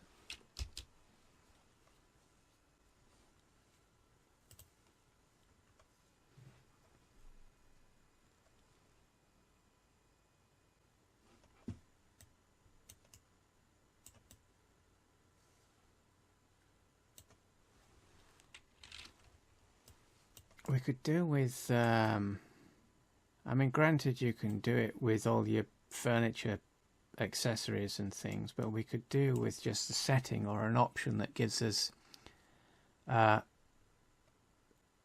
it pauses the avatar's animation so that you can get a decent view of your object without the avatar constantly switching animation, switching pose. Maybe sure, is there, I guess there's a reset pose in the catalogue somewhere, but and of course you can do all sorts of other things as well. So back in Blender,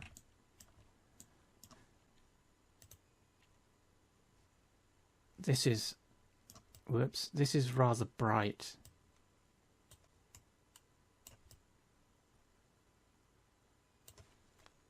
Let's just double check, is it? Oh yes, two-sided. So we need to enable two-sided for that. Vertex colors. Two-sided for that. It's going to be to disable that. So apply. So now we've got the ribbon two-sided. But what I was going to say is, what you can do is Vertex Paint. Use this because it's actually quite useful. People don't use this and I have no idea why. So all you're doing is basically painting the vertices of the cube. So these points, when you vertex paint, it stores a color value. And that can make your meshes so much more interesting if you use it. So what we can do is add a bit of depth, a bit more interest, without necessarily doing anything complicated to our textures.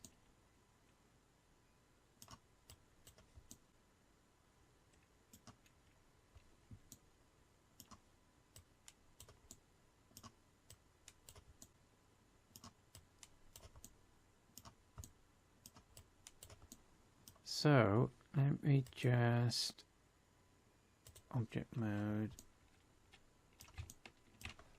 save this as another version 6. So we have to do the export process again. So we don't need these selected, but if they are, it doesn't matter, just deselect them. export FBX, and this is 6. So make sure selected objects is disabled. Modifiers, armatures, so add leaf bones, that has to be disabled. Armatures, that's fine. Animations, I should say. Export. So IMVU. Create. Accessories.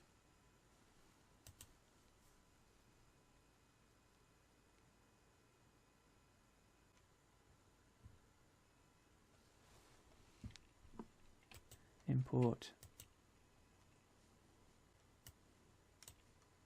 Number 6. 2 bones. What did I say? 2 or what? Or 0? It's 2. 0.01. Blah blah blah. Import. Okay. So there's our box. Let's double check this. 2-sided.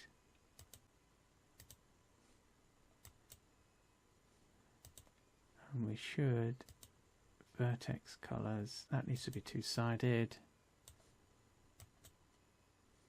Yeah. Yeah, it's shading. So what we need to do now is RT hand. That's okay. 191. 191 is the number that you need for if this were compatible with male and female avatars. So 80 is the female, 191 is the male.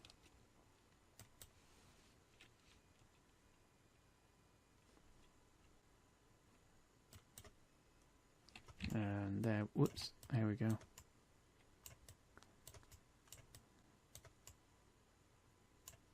So we've now got a little bit of shading on the box. So if you had a plain texture like the one that's on there right now, you wouldn't need to paint any shading on it, but it gives the impression of some shadow from being held in the hand. So do use Vertex Painting.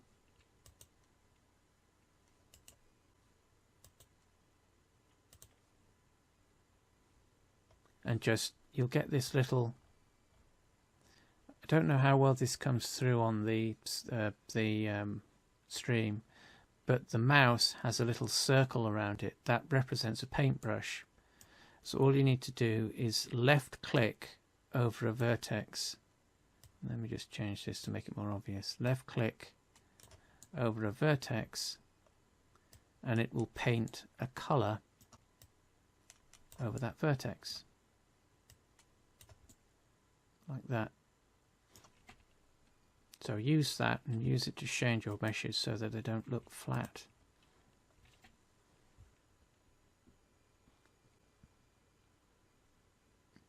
Oh yes, use it where it makes sense, obviously, because what you're doing is you can use it to shade your mesh to give the impression of well, shading shadows, but you can also use it to colour your mesh. So this is a green texture, but if we apply red vertex painting to it, it makes the box look, well, very dark red.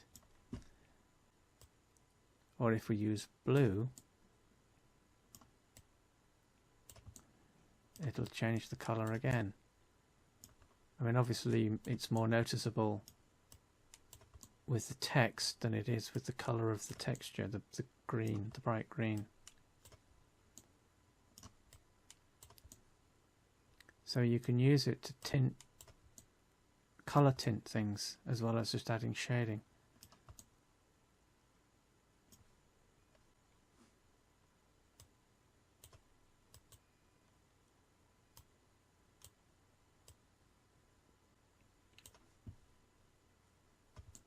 and then just white. The default is white. Everything is always the vertices are assigned a white color value or a null value.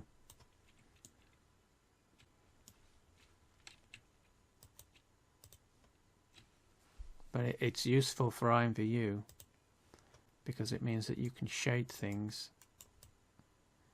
without necessarily doing too much complex texture work. So there we have gift box accessory that's taken 2 hours, although it wouldn't normally take that long.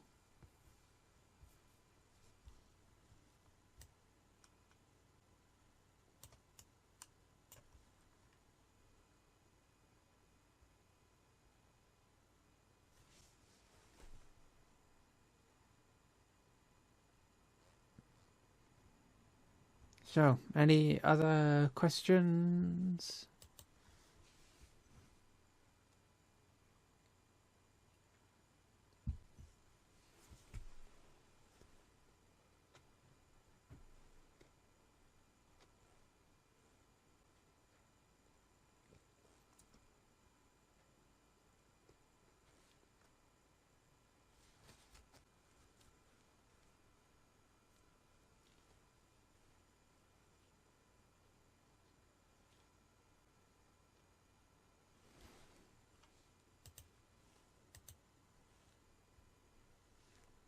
Right, well,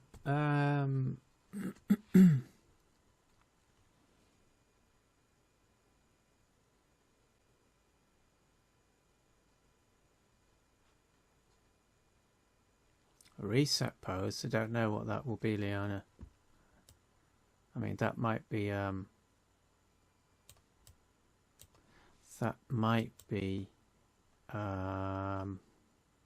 I can't do it now.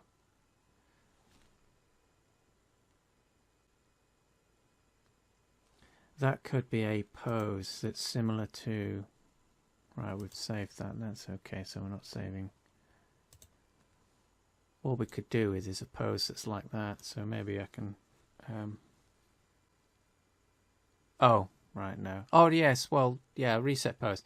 What we could do with is a pose like this for the accessory. By default, without us having to actually load something in as another product whilst we're working on a file. But that's probably what we have to do, so maybe that's something that can be done.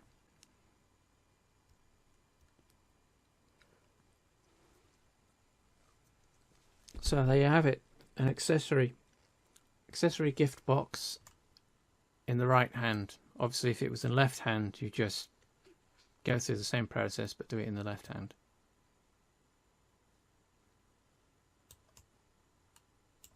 Oh, quick. Take a screenshot of that. Let's make an icon.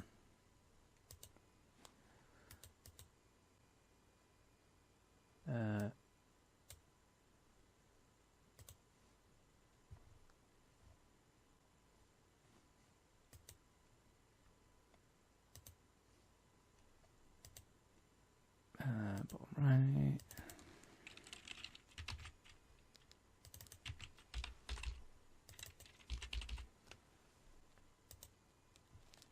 So let's make a quick icon. Yoink.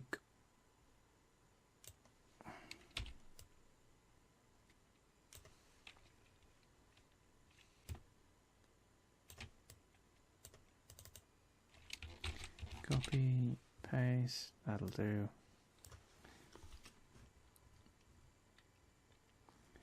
None of this fancy smanchy stuff that we've been seeing. 80, it's 109, so that's okay. Take a resize.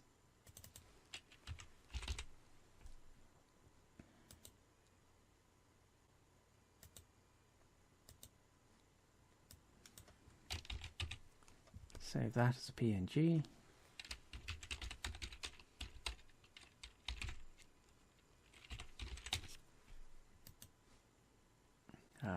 Pung file.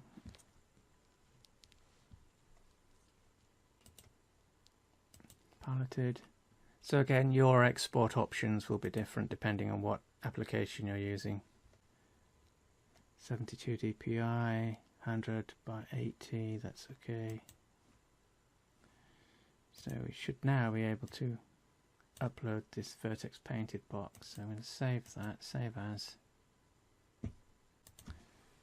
Twitch gift box. That was number 6, wasn't it? 6. Upload.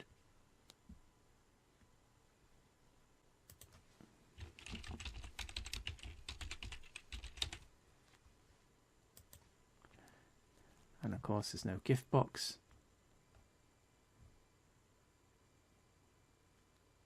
It's amazing that no one thought to put a gift box category in here. Let's go handheld jewels.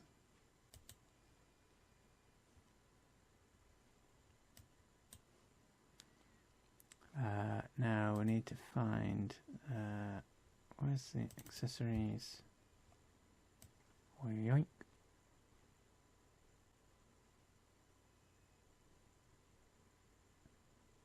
Oh, there's the unicorn poo.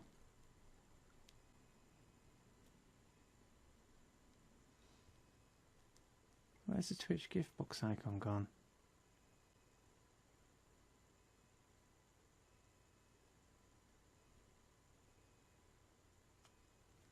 Where did that save?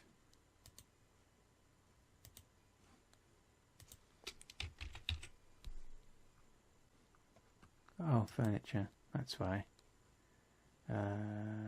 Accessories.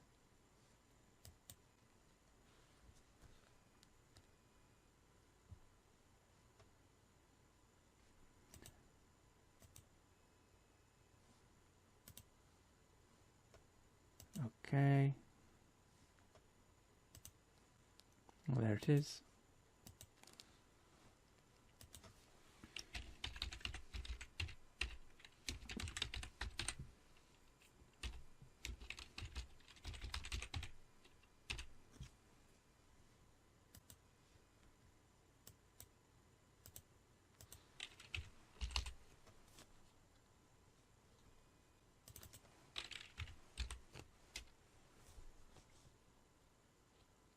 And of course, female accessories, even though it's assigned to both male and female, it will appear in female accessories. So you'd have to you'd have to do another version of this for the male accessory and derive from the male accessory.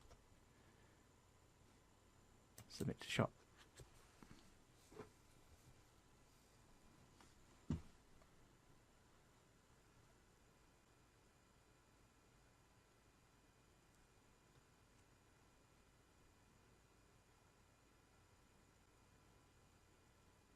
And of course that opens the publish page, and then of course just click that to publish.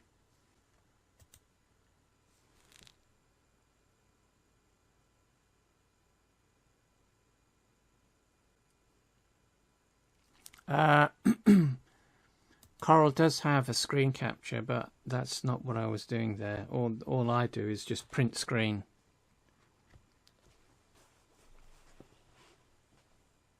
But you can do, you know, as you've seen with Aislinn, Miyaka and Polly, they all have different, and Roy, they all have different ways of creating icons and different icons that they can create. So, you know, take your pick.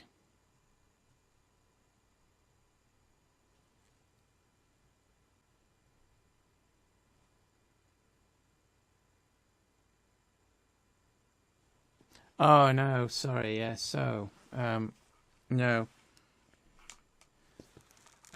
So what Coral is doing, or what I do for icons, is I can't remember how the other creators were doing it. So basically you're just taking a screenshot and masking masking out an area,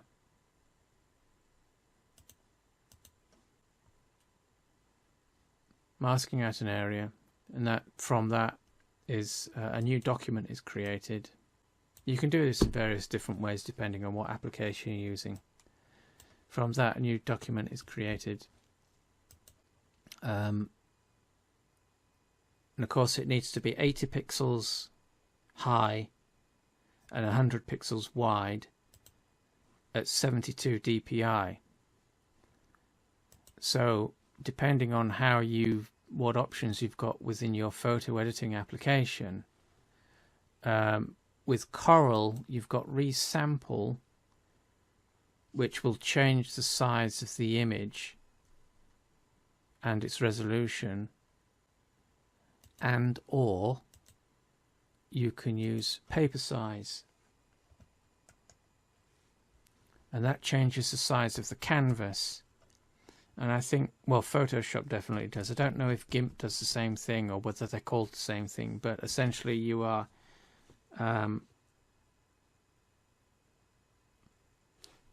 with paper size, you're essentially cutting the paper and reducing its physical size, whereas with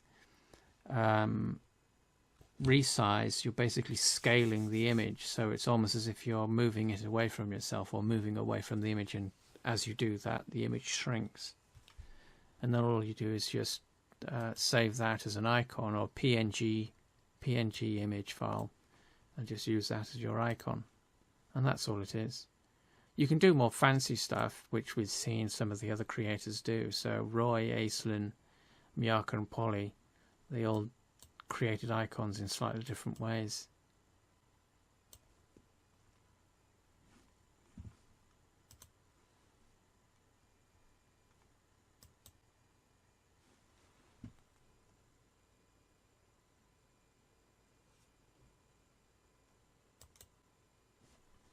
And then just upload.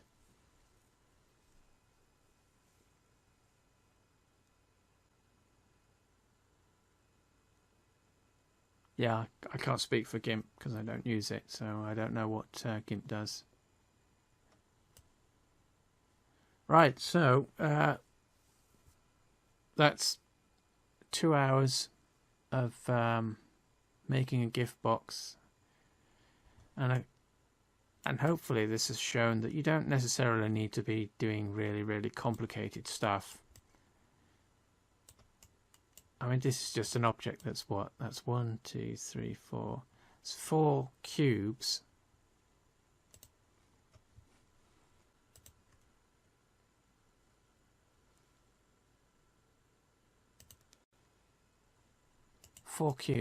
And you've got a gift box. That's it. And you don't need to do any complicated or super complicated mesh editing. All you need to do is be able to switch to edit mode, just remove a couple of faces, and you've got a ribbon. That's it. It's nothing particularly complicated. I mean, obviously as you get more advanced you'll be able to do more stuff, like the box that was created for, where is that? The box that where is that?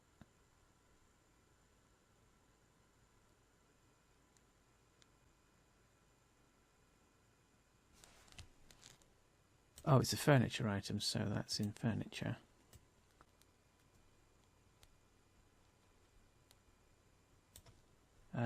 So that's that one. Yeah, so you can even still just a box, and the ribbon is essentially the same as these blue bits, just with a bit more editing. So although it looks relatively complicated, it's not.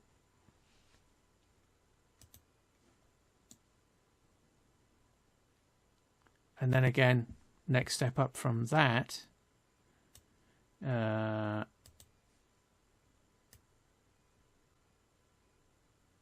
where is it? It's that one.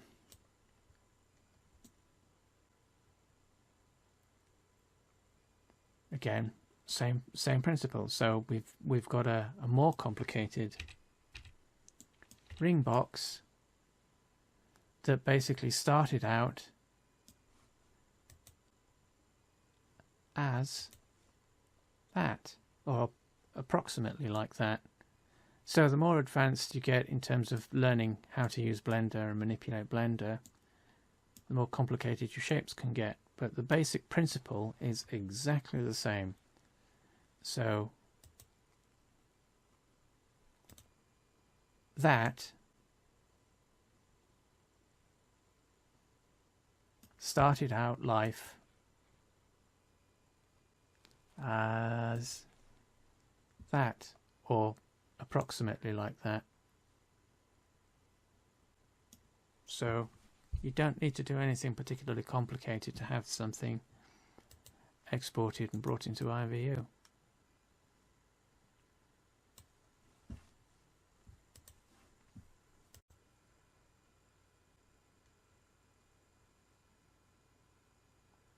Oh, thanks, Miyaka.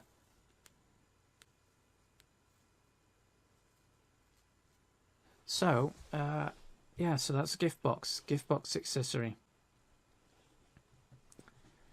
And on that note, I guess we should call it quits here, because we've been going now for about 2 hours and 20 minutes for a gift box. Yes. So, yes, so today's day 8, so tomorrow is day 9. And our special guest, do we have a special guest? Who's our special guest tomorrow? Double check. Is it someone we've had on before?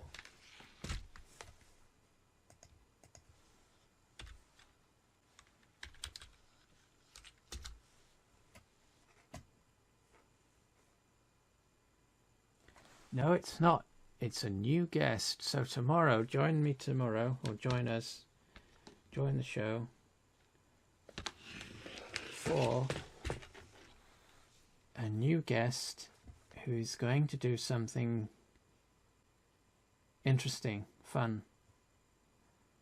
So that's, yes, day 9.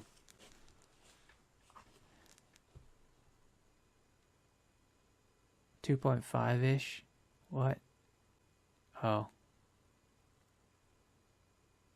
Anyone famous? Well, it's, I don't know about famous. She's been with IMVU for a long time, and that's about as much as a clue as you're going to get.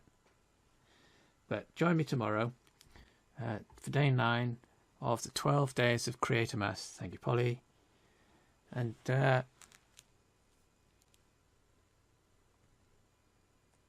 seriously, that's funny. Auto mod, block that, Miyaka. So that's funny. Right, so yes, somebody new tomorrow. So we'll see you then. Right, bye for now, everyone.